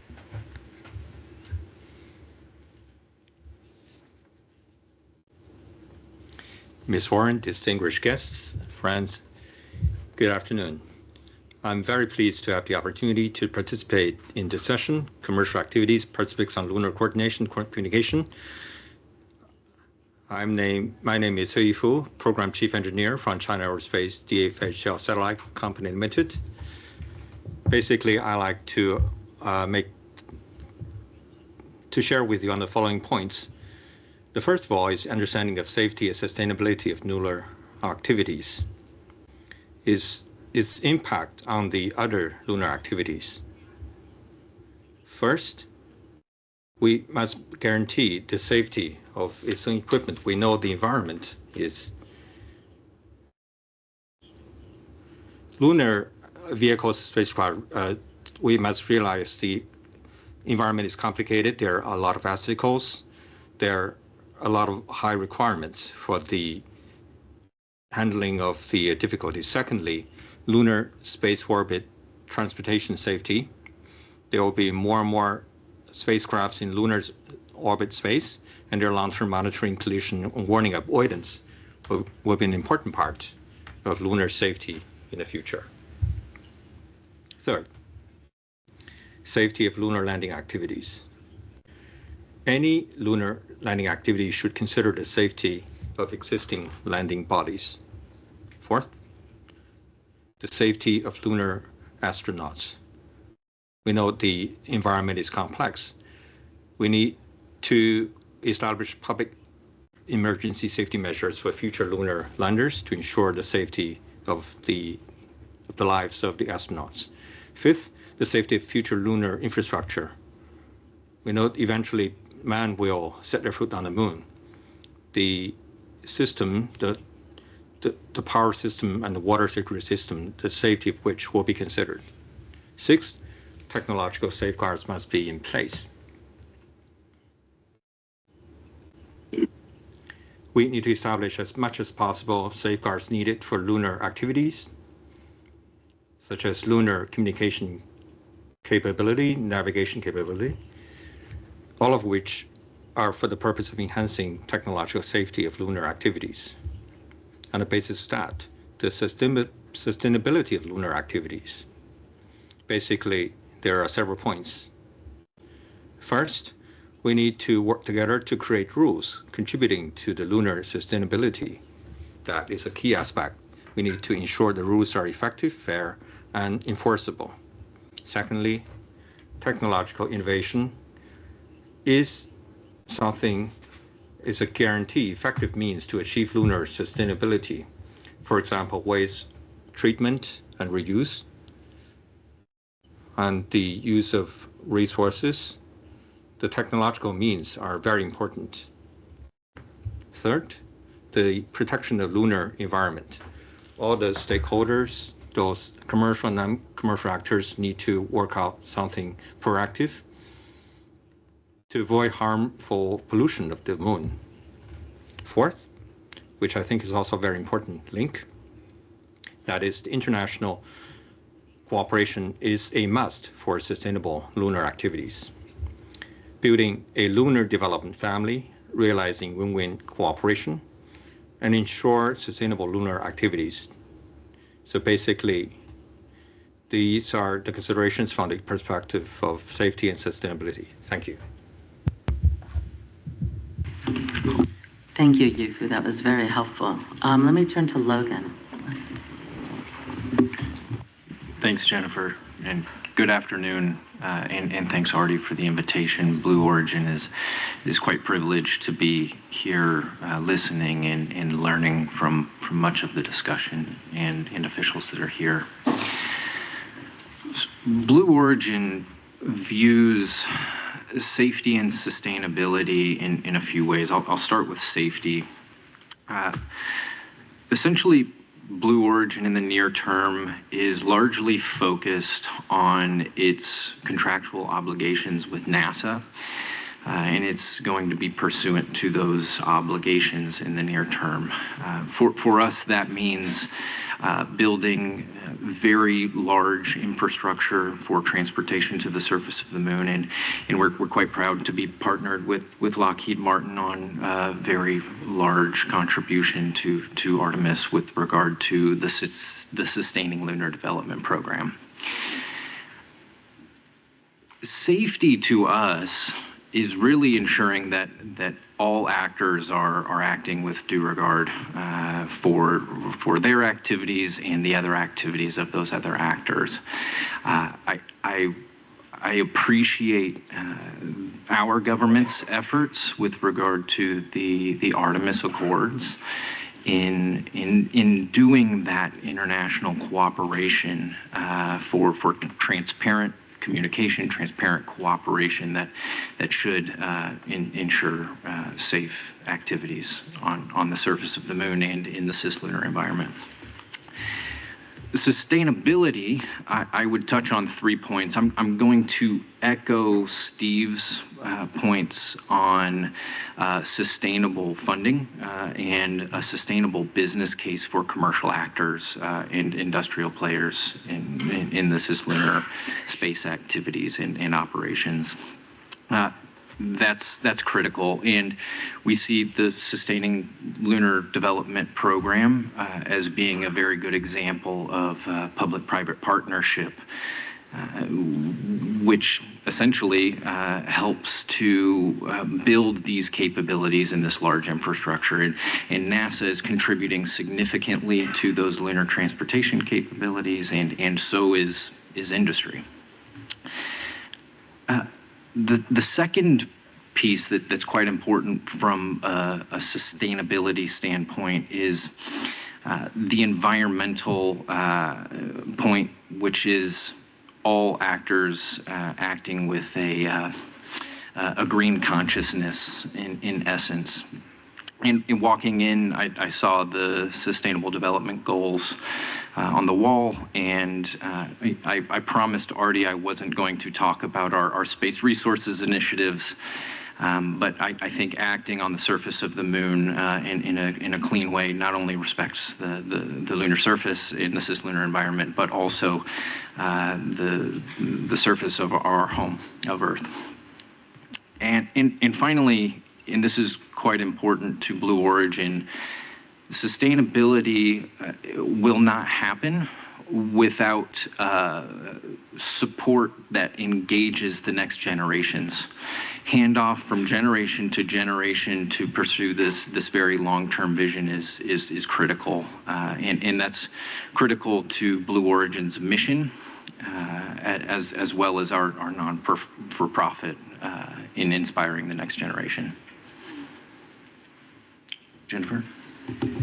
Thank you, Logan, and thank you for bringing up the intergenerational nature of sustainability. Catherine, can I ask you to answer this question? Thank you. Thank you very much, Jennifer. Thank you very much, Artie. Thank you for the invitation to join this panel. I think it's a real honour to have been to be asked to join this panel on commercial aspects related to sustainable lunar activities. As already briefly mentioned by the ESA panelist in the previous session, ESRIC is a research and innovation centre. And in addition to the research and innovation that we do, we also support startups through an incubation program. And through our work with those startups looking to enter the future lunar market, then we have a good understanding of what are the needs of companies from around the world looking to enter into what is a very a rapidly evolving sector. And so the response with respect to safety and sustainability is with respect to the needs of those early stage ventures and those startups who are interested in joining the economy. I think this is particularly important, certainly for countries or for companies in countries and states that do not perhaps have an agency behind them that have a mission program. In terms of safety, what we see as being important, well, safety has a number of topics. So we have the safety with respect to protection of assets, with respect to data, which has already been mentioned this morning, and with respect to operations, operational safety, and how one manages the operation in what is an increasingly active sector. And in all of those topics, this is important for the startups in the sector because it affects investment. And the safety of future operations is heavily related to investment. And for early stage ventures, for startups, the search for investment is key. If we move to sustainability, I echo the comments made by my fellow panelists from Intuitive Machines and from Blue Origin, that sustainability with respect to business and economic sustainability, future lunar economy, is really critical. And again, for the startups in this field, this is important in order to be able to build an investment, to attract investment, to be able to operate in this future lunar economy. Also important in terms of sustainability are the other two axes, if you like, of sustainability. One is the legacy, environmental impact and legacy that we leave, understanding the assets that are in place, understanding what operations there are in the near term, I think is critical to understanding the legacy, the potential, the implications for the legacy that we leave on the surface of the moon with respect to future lunar activities. But also we are looking for longer term missions we're moving away from mission-based and individual mission-based scenarios into something that is longer sustained presence in space. And for this, we need to think differently about the way in which we go through space exploration and through our activities on the surface of the moon. We move away from mission-based concept into operations. This has already been mentioned this morning, into long-term lunar bases. And what that means in terms of understanding how we cooperate together, I think is key to supporting an emerging lunar economy. Thank you, Catherine. We're going to move to the second question, but I think one of the common threads you heard from all of the panelists is a long-term approach to lunar sustainability. And I think with that backdrop, it'll be interesting to hear what each of them identifies as their top three policy priorities in order to deliver on a commercial lunar future. So let me start again with Ron. I'll shake it up on the third question. I might start with Steve. But let me turn to you, Ron. Sure. So the three top, I guess, policy issues that I think are important are standardization and interoperability, as you heard, long-term policy and long-term funding, and commercial market development. And, you know, as we go back to the moon, as we do the things that we want to do on the moon, if we do it just as nation states, we're going to be in a linear model. We're going to be limited in what we can do. But what will enable an exponential path is full engagement with the commercial sector, which means commercial market development. The company that I work for, iSpace, We are living this collaboration model that I talked about on the first question. Our holdings company, our headquarters is in Tokyo. We have iSpace Japan, we have iSpace US, and then we have iSpace Europe headquartered in Luxembourg. And our first mission, which we flew last year, successfully traveled to the moon. We didn't have a successful soft landing, but we're launching again in November, and we hope to do that. But in 2026, we're going to launch a larger lander that has an order of magnitude more payload capability. And one of the things that we're going to do on the way in before descending to the lunar surface is to drop off 2 polar orbiting relay satellites. And without standardization, without interoperability, we're not going to see the amount of investment from the commercial industry that is necessary. So for us, for our company, we had to take an educated guess of what those things would look like, right? And so it limits the amount of investment that companies like us are willing to do because we don't see the bigger picture, because there is not a bigger picture as far as how everything is going to fit together.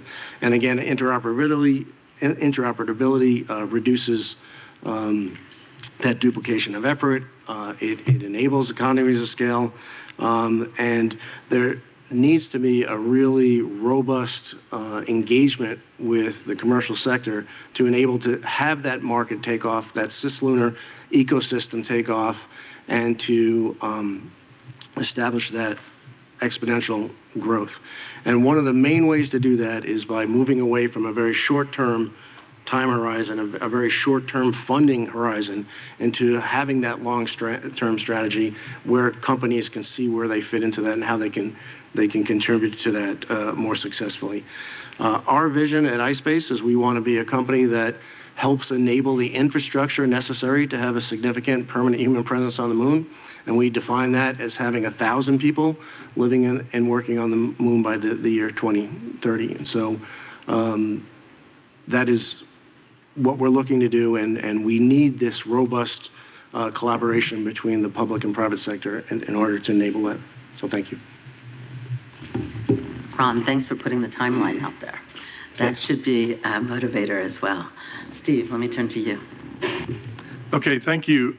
Let's see, for the top 3 policy issues, I think certainly standards and interoperability with respect to communications, RF communications, even laser communications, will help us have to deploy or help us lessen the amount of assets that need to be up and around the moon, and that's all an economic benefit to us.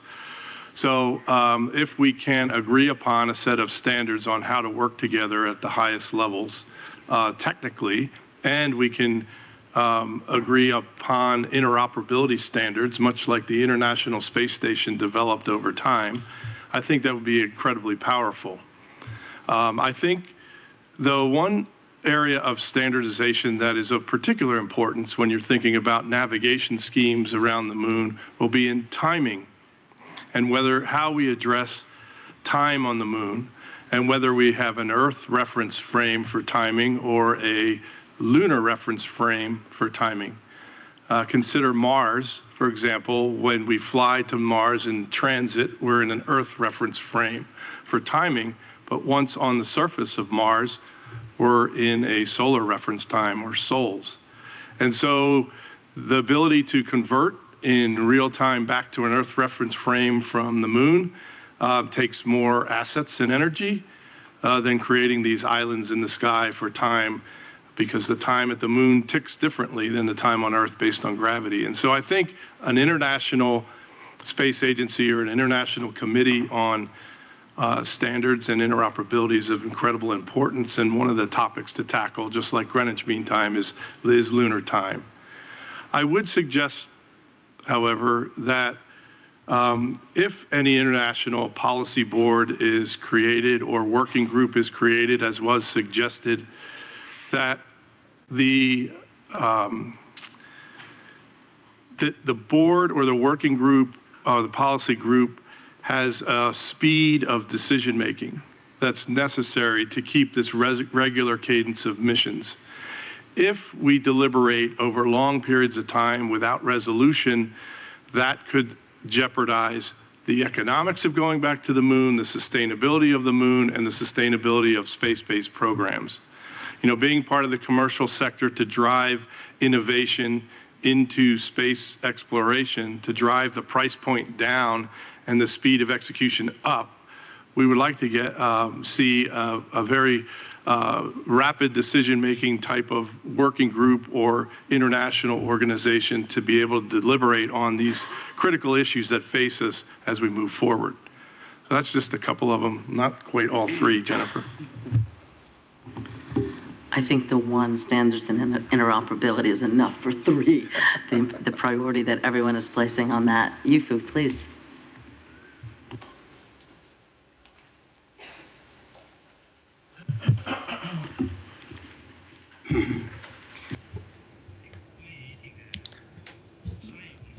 Concerning the commercial companies' three policy support, I believe the commercial companies are very important for our future missions, and they will make great contributions to our work.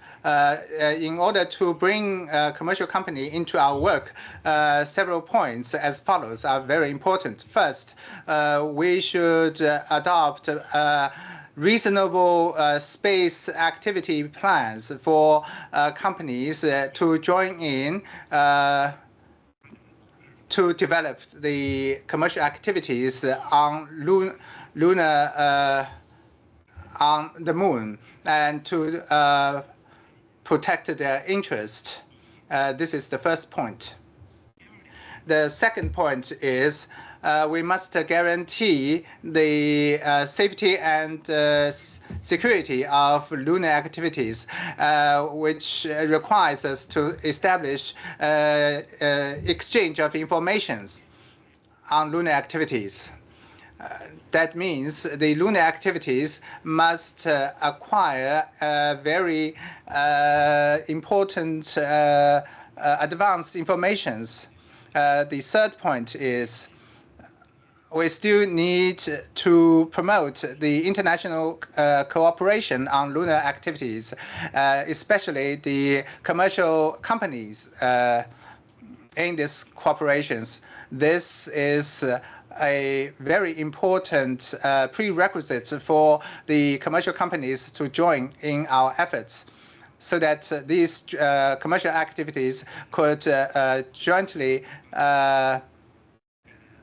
invest in our efforts, and for example, the information system and navigation system, etc., which are all require investment.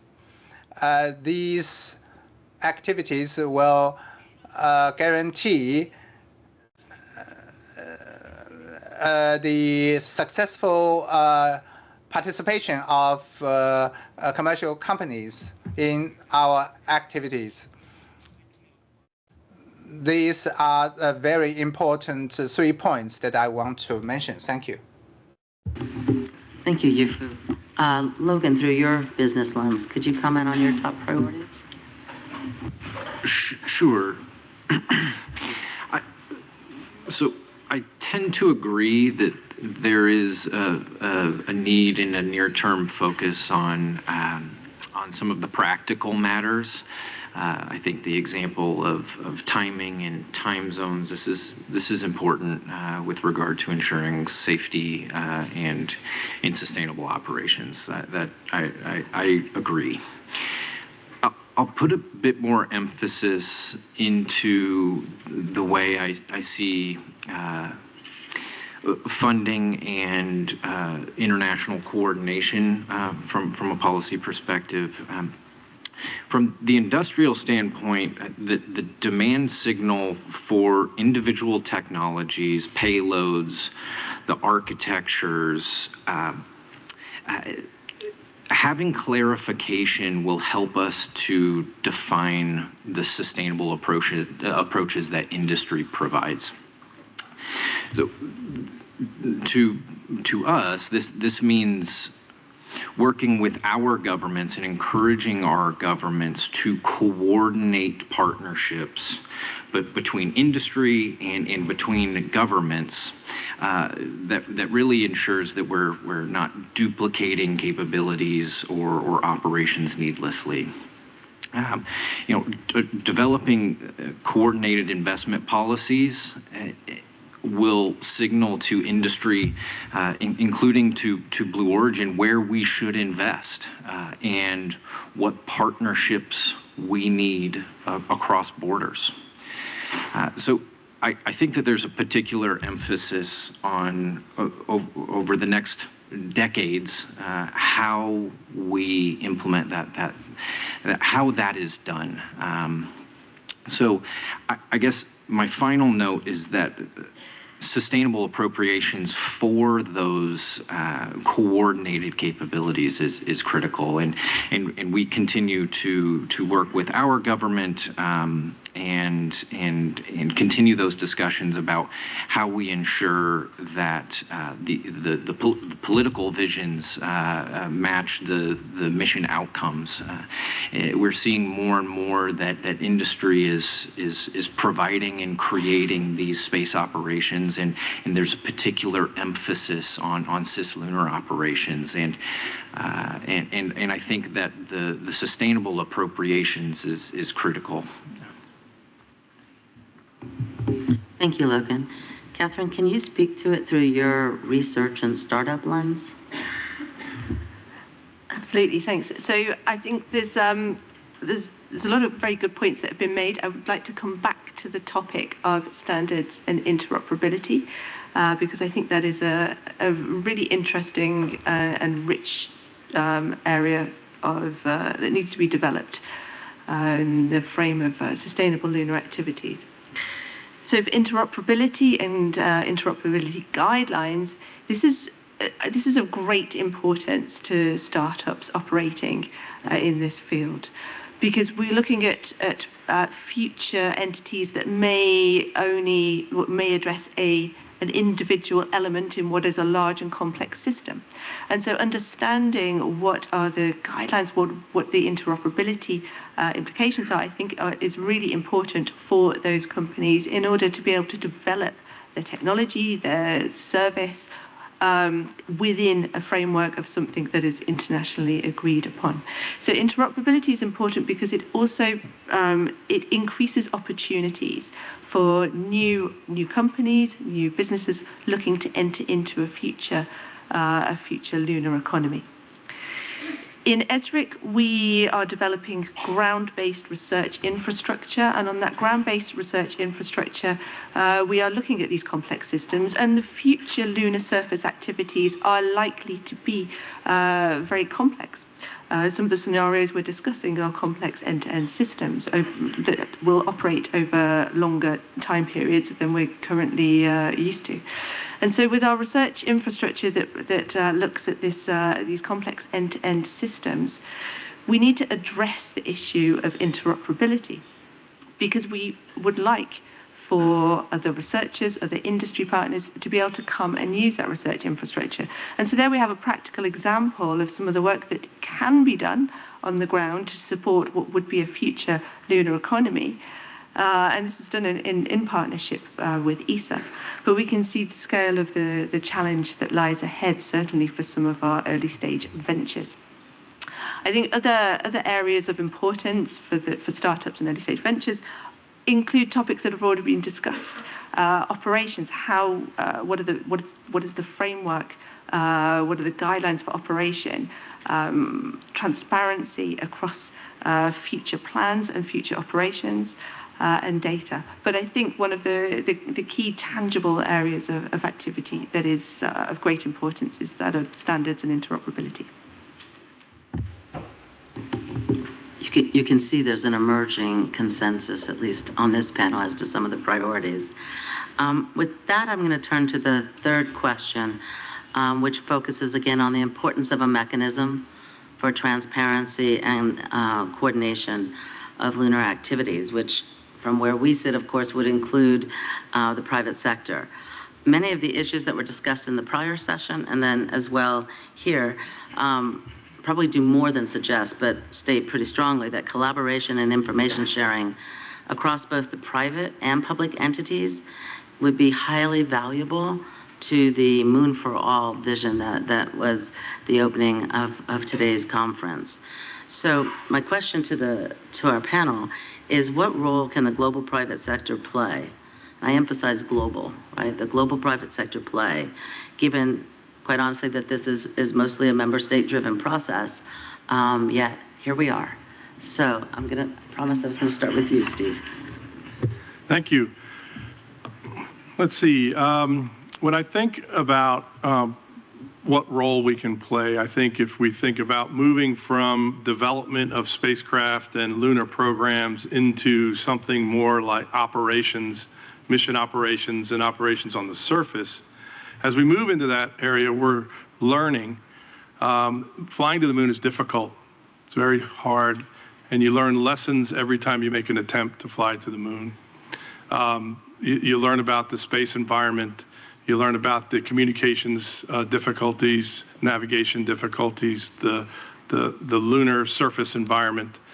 And so as we're thinking about operations, it'd be important for, as we as the commercial industry have those experiences, I'd love to share the experiences and the pitfalls and the learning that we're gaining along the way and share that information and data with the broader community so they don't have to pay the lessons twice of having to go to the moon. And so I think these early precursor missions to the moon, even though they're small in scale, relatively small in scale, there's a considerable amount of operations learning that goes on. One of the things that's of importance in terms of transparency and communication in particular might be in space traffic management. And the way we fly and release payloads in and around cislunar space in particular. You know, I believe someone brought it up on the earlier panel that the three-body orbital dynamics problem around the moon is such that there are high-value real estate orbits around the moon that include you know, null forces, gravitational and centripetal forces that allow you to use less energy to maintain those orbits. Those are few and far between, and there's a lot of plans from a number of the member states and commercial companies to deploy orbiting satellites in, whether, Ron, you said polar orbits, or whether we're talking Lagrangian orbits or near rectilinear halo orbits. Those orbits are few and far between, and so space traffic management as we deploy into cislunar space will be a fundamentally different problem than deploying satellites and constellations in low Earth orbit. And so I think that's one area that we need to have an understanding as an international community of where all the assets will be in and around the moon so that we can avoid or increase the safety of everybody involved in the safety of the assets that are being deployed. So the other area of safety, and I'll be very quick with this one, is back to interoperability. And I think for a safety reason, in particular, interoperability on surface-to-surface communications might help crew members when they arrive on the surface to share resources with other member states who have equipment, repeater stations or power stations on the surface, and using those frequencies possibly for rescue or emergency situations. So I think surface-to-surface communications is something of importance that we ought to talk about and be transparent about, as those are in their infancy in terms of being developed on how to communicate across distance on the surface of the moon. Thank you. Thank you, Steve. Ron. Shook it up a little. Yeah, sure. I think a common theme, certainly from this panel, but really a common theme for the entire morning has been collaboration. And you can't have collaboration without transparency. And I've had the incredible privilege and honor to have spent 6 months in orbit on board the International Space Station. That's a lot less time than my former ISS colleague Sergei Krikalev over here, but it's enough time for me to have gotten a real sense of the unity that we as a species are called to. And that unity is a call to collaboration, it's a call to transparency, it's a call for us to work together towards our common goals. And I think that what's going to get us back to the moon, what's going to get us to stay on the moon, and I have to correct something I said, iSpace's goal is 1,000 people living and working on the moon by the year 2040. I got a little bit, I got a little aggressive there, sorry about that. Well, what's going to enable that is that transparency that built the International Space Station. When we're on board the International Space Station, we're one unified crew working together to maintain and protect the assets of the space station, including life support systems. And that's that same spirit of collaboration, that same spirit of transparency, that same spirit of collaboration that doesn't just involve nation states, but also involves commercial activities as well, and involves industry. That's going to be required to be able to have the big goals that we want to reach when we get to the moon. So, Ron, I heard a sigh of relief in the room when you went from 2030 to 2040. I wish it was 2030. Yu-Fu, if I could invite you to comment. Thank you, Jennifer. I think for lunar activities, the coordination and transparency are the important aspects in lunar activities. For commercial activities, the participation in the activities, we need to focus on several areas. First, in real-time basis, we need to focus on the regulatory requirements and international standards. We need to focus on both aspects. And on this basis, we can do some coordination. We do some compliance. We fulfill our obligations. These are the commercial companies' things that they should do. The other thing is real-time information sharing. That should be done on the basis of protecting intellectual property, orbit information, the future lunar activity information, and the lunar space's technical details. So for the commercial companies, this information is important for them to carry out smoothly their operations on the moon, and that is very important information. On this basis, we can carry out our commercial activities on the moon. Thank you. Thank you, Yu-Fu. Logan, over to you.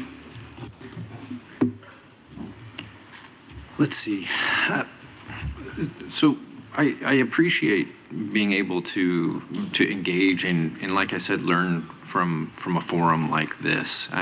COPUS is a government-to-government driven interaction.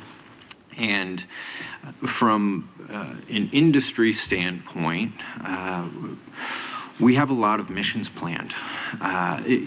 Amit brought up on his panel earlier just how extensive the test program is as a part of Artemis. Blue Origin is planning missions for large transportation infrastructure to the surface of the moon on a regular basis.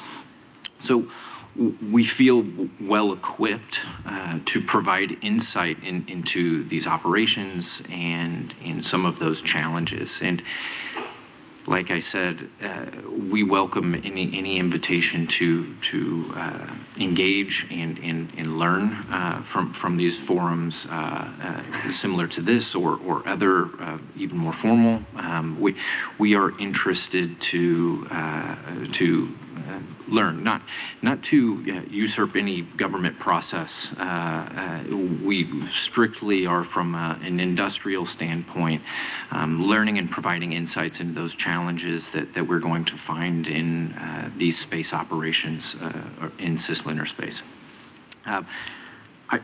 Maybe a final note is that we would also encourage subnational and cross-industry engagement with our individual government. A rich transnational commercial space network is kind of the goal from our standpoint, and that's going to be a key driver to this very long-term pursuit of a sustained presence of humans on the moon, and utilizing the resources there to pay back for the benefit of Earth. So, Catherine, before I give you the microphone, I want to say this is obviously the last panelist for the third question, so I'll turn to the audience afterwards. So I want to give you an opportunity to think of questions to ask this august group. So, Catherine? Thanks very much. With respect to transparency and coordination, I think I would just like to raise an example, or raise attention to an example of an industry-led initiative, and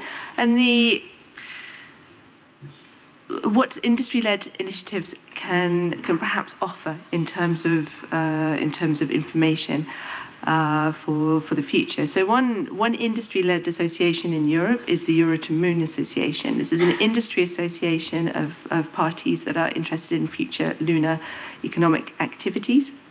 And it's relatively new, but it is working towards demonstrating what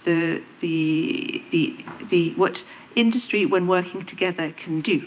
And in terms of highlighting issues, when we look at developing demonstrators or developing guidelines for how we might demonstrate industry partnership, then this raises a lot of questions. And I think it's a useful exercise in understanding where the potential opportunities are for the future. So I just wanted to, for coordination, I think sometimes industry-led initiatives can be interesting in order to provide information for the future. Thank you, Catherine. So before opening it up to my panelists to maybe ask each other questions if they like, I wanted to invite questions or comments from the floor. My eyesight is not so good, but I think it's Belgium, if I could. Oh, and then the director. Thank you, Chair.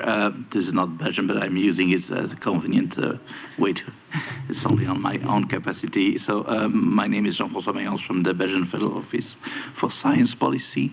Thank you for this very interesting discussion. I would like to take the opportunity of this August panel, as you mentioned, to ask a question about the role of government. We talk about the role of government as policymakers, program makers, finance providers. There is a word which I have not heard, which is the word of regulation, and I would like to hear the vision of the panel on the role of regulation, governmental regulation, in achieving sustainability, and maybe more specifically the international dimension of governmental regulation. Thank you very much. Okay, I know we did have one speaker, I believe you, who talked about the fair, effective, and enforceable regulatory framework in his comments. I don't know if you'd like to expand or if anybody else would like to jump in on this. Well, Yufu, please. Thank you, Jennifer. Yes, I talk about the coordination transparency regarding lunar activities. I think these issues are very important links in our activities, and those are issues that a lot of countries attach importance to. When I talk about regulation, as far as commercial companies are concerned, they actively involve in the transparency and regulation. First, I said we need to respect the regulation of their own governments. Respective governments should regulate the activities of the commercial companies. In this coordination process, the governments are representing the commercial and non-commercial interest. They are doing this coordination. They're performing their obligation in this respect. Thank you. someone like to speak to the international dimension? Steve? Yes, from my perspective in the United States, when I think about regulation, we were a small company starting to think about landing on the moon and operate a mission. We started talking with NASA. NASA had authority over us as a company about helping us discern what the landing site might be near the South Pole. So there was, they weighed in that respect. The FCC in particular weighed in on whether or not we could use certain S-band frequencies when we're flying out to the moon and on the surface, and wanted to be aware of any frequencies that we were going to use on the surface, even though those surface frequencies and surface communications were not in the jurisdiction of the FCC.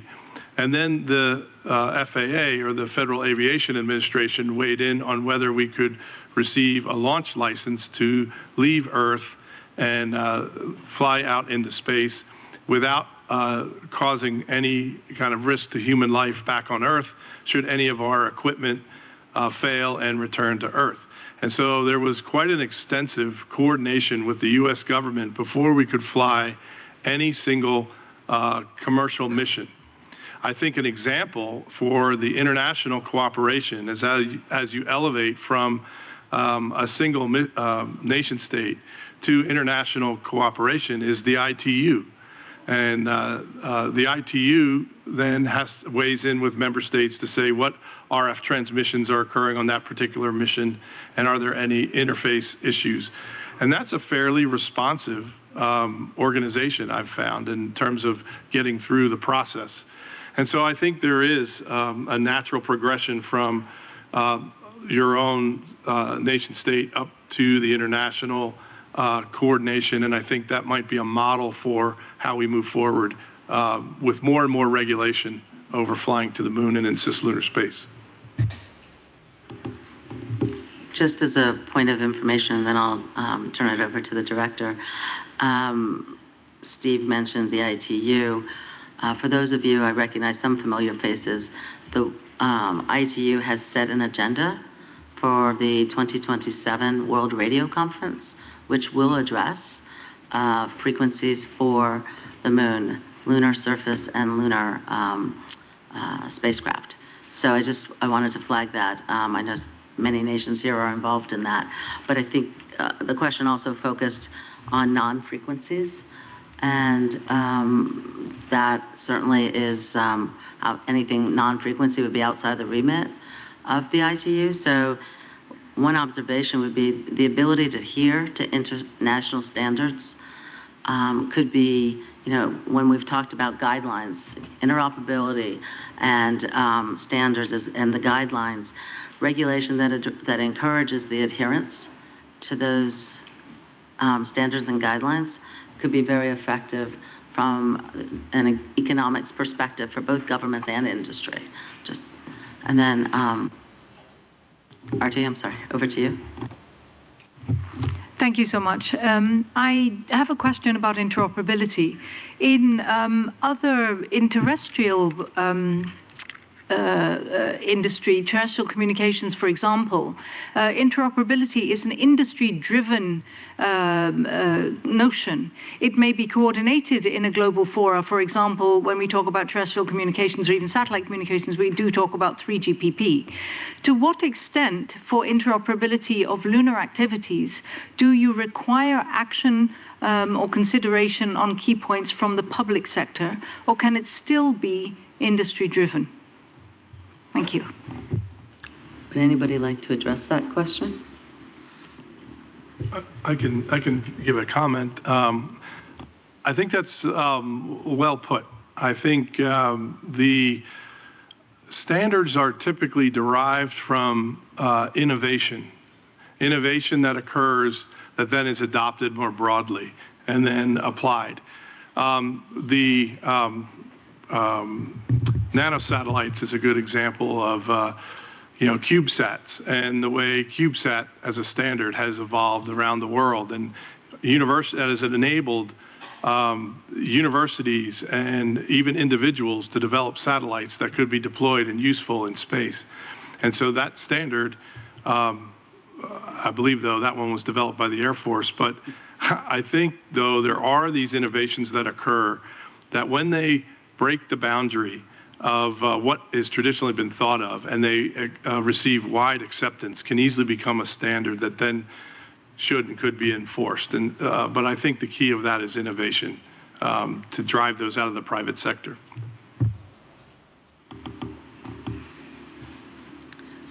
I will recognize Joanne Wilson in one moment. I would offer that, the terrestrial networks are commercially funded and commercially developed. Right now, we're at a very interesting starting point where there's so much government between the space agencies themselves doing the work, as well as government funding. I mean, you heard a lot here about continuity of funding. It might be slightly different, and that's why there's a partnership needed between the government agencies and the private sector. But that may, I'm an optimist. So when Ron wants to have 1,000 people on the moon, I'm thinking it might be a very industry-driven as well environment where that might shift in terms of standard setting. Joanne.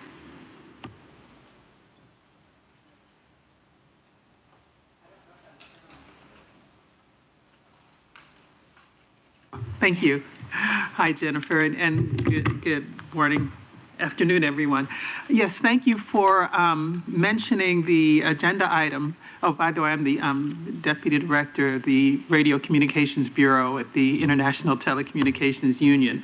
And certainly one of the things that our organization or our agency over its nearly 160-year history is trying to do is to ensure the avoidance of harmful interference and in radio communications anywhere, and that is on Earth, in space, everywhere in space, and on the lunar surface or orbiting the moon is also, quote, in space. So the World Radio Communications Conference adopted an agenda item, which I hope everyone will pay close attention to and participate in the preparations for, and that's agenda item 1.15 of the next World Radio Conference. It's on studies related to matters including possible new and modified space research service, space-to-space allocations for lunar development of communications on the lunar surface and between lunar orbit and the lunar surface.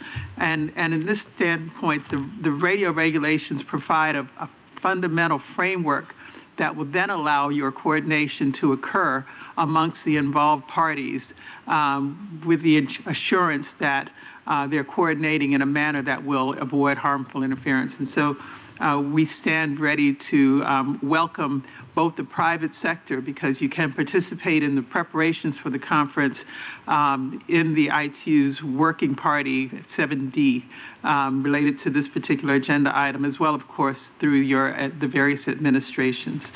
It's always a challenge, I think. There are lots of UN agencies with different mandates that are complementary to each other, and this is certainly where the ITU's mandate with respect to radio communications complements that of UNOOSA and COPUOS with respect to its mandate on all the other matters related to the use of outer space, and particularly this agenda item on lunar communication. So we look forward to your participation in the work preparing for and at the next World Radio Communications Conference. Thank you.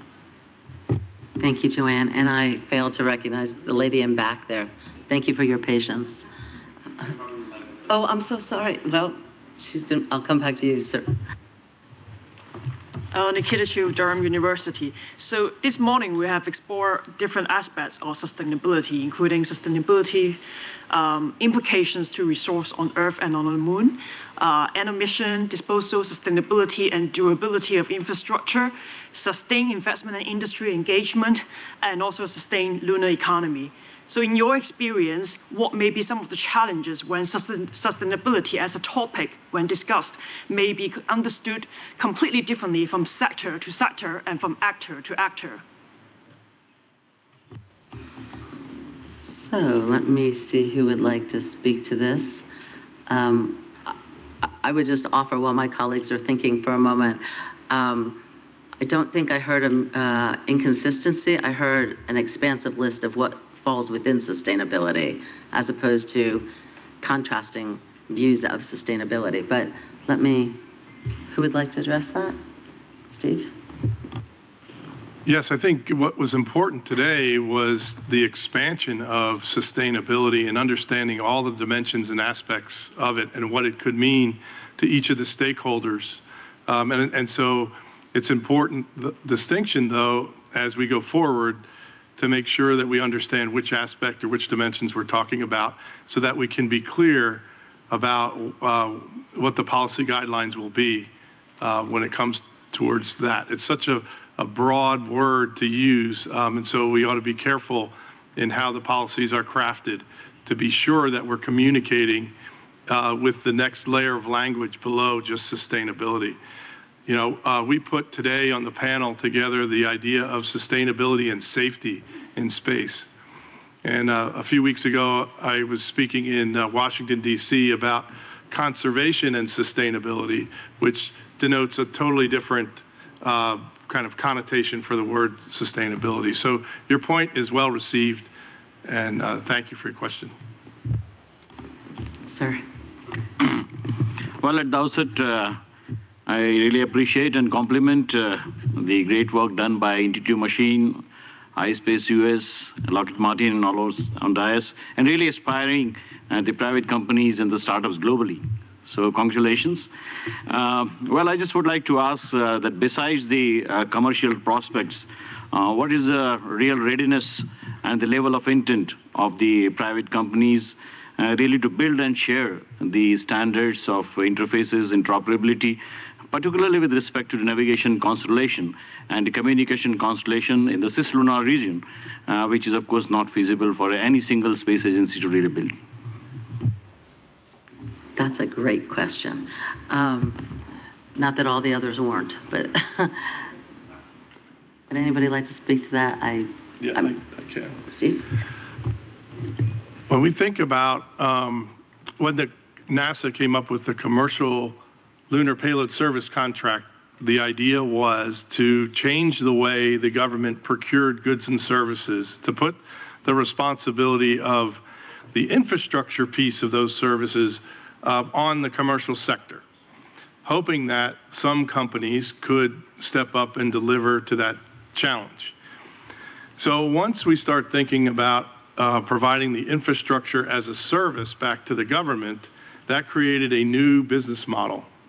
That new business model was motivated through fixed price contracting and a very tight schedule. So for example, I like to say the government asked whether we could fly to the moon on our own, fixed price, for roughly $100 million in a period of 4 years. That has never been done before, and that's an intractable problem. That intractable problem is intractable in terms of technical challenge, the cost that was available, and the schedule that was available, and that forced innovation. And that's where commercial industry stepped up and began to deliver. So now when you think about what's the business model for a commercial company that can provide infrastructure as a service, the next step I like to say is if we think about ourselves as like an expeditionary force that's going to go explore a new territory, you land, you establish communications and navigation, and then you provide mobility out further and further from where your landing site is. And so in our strategic planning as a company, it's always been to establish communication and navigation complementary to the direct line of sight from Earth to the moon to put data relay satellites around. And we created an ability to do ride share from Earth in conjunction with the lander to put a commercial communications satellite on board every mission we go to the moon and put that in an orbit so that we can begin to build out the constellation piece by piece, step by step, and not thinking about it in terms of this grand enterprise to establish a mega constellation around the moon, but to begin to establish one-off, 1, 2, 3, 4, And now when you think about navigation, you're thinking about how I do navigation in terms of a constellation of about 5 satellites versus dozens of satellites. And so there, the idea of time base and where lunar time is centered becomes critical to that discussion. So I know I went round and round, but that was the kind of idea about when to deploy commercial data relay satellites. So I'm pleased to say we have 3 questions teed up, and I just saw a 4th, which I'm not sure in 2 minutes and 50 seconds I'll be able to get to. I think utility, infrastructure as a utility that serves all, so that everyone that arrives doesn't have to set up their own, is a really important, efficient, and sustainable approach. And I know we're talking about that as well as others. Russia.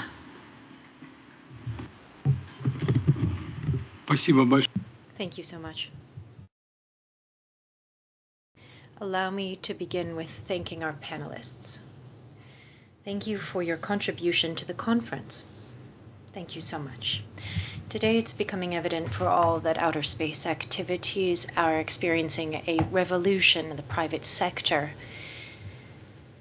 is taking on greater and greater participation in exploration programs.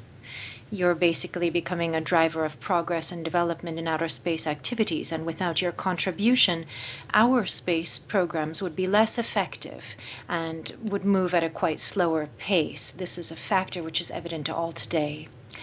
You talked a lot about how the activities of the private sector should be carried out in line with domestic law.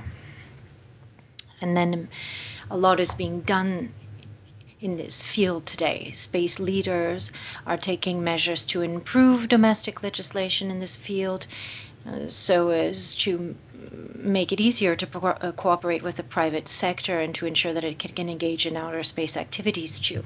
Allow me, though, to recall the Space Treaty in Article 6. I'm going to quote it now. States parties to the treaty bear international accountability for national activities in outer space. These include the moon, and other celestial bodies, independently of whether or not these are carried out by government bodies or non-governmental or legal persons.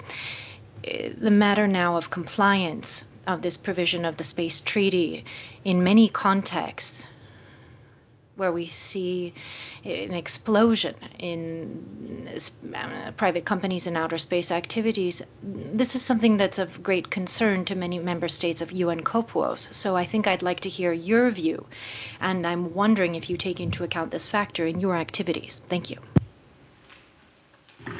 Steve, did you want to take that question, or would somebody else? I missed the name. So to summarize real quickly is the question whether we take into account the obligations under Article 6 as commercial entities to be the nations that sponsor individual companies' activities. Is that something that you take into account as a licensed entity? Well, I'd refer to probably my colleagues from NASA and from those that helped to craft the Artemis Accords, but I believe the Artemis Accords in particular do address specifically your comment and question about how a commercial entity comes forward to the international community under the responsibility of that host nation. And that's kind of where I see us fall as a commercial company working in the United States to lead forward in a way that's compliant with the policy that the United States has adopted in the Artemis Accords. Now, there's refinements to that policy that still we have to work through and understand, and I'm sure that this proposed governing body would work through that and then reflect that back so that we could be in compliance with those. And I will say Article 6 compliance was in effect before the Artemis Accords, at least from where we sit with the within the United States. I have to look at the director. We have 2 more questions and I'm in the red. And the only thing you asked of me as chair was to be on time. 4 minutes, okay, if I might. Thank you, panel. I really appreciate your contributions this morning. My name is Carl Kincullery. I work for the UK Space Agency. I think we've heard a lot this morning around transparency as an important piece of sustainable lunar action. We don't yet have an awful lot of information for a lot of lunar actors about the disposal plans they have for spacecraft either planned or currently in lunar orbit. So should we be expecting private actors as well as public actors to publish plans in advance of their disposal intent, similar that we have around low Earth orbit missions? Thank you. Great question. So who would like to take that one? I guess I can. Steve. Sorry. No, I mean, I just want to make sure you, Fu, or anyone else. Over to you. There were specific requirements levied on Intuitive Machines by both the FCC and the FAA for disposal requirements of the rocket upper stage and the lander spacecraft that we flew, both as a connected orbiting body and also two separate free-flying entities.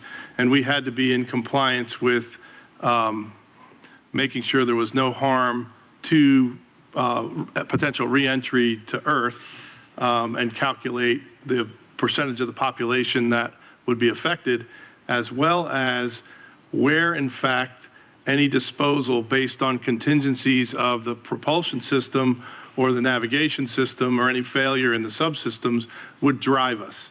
And would that take us out into a heliocentric orbit, to a lunar orbit where we degraded into the moon, or back to Earth? And we had to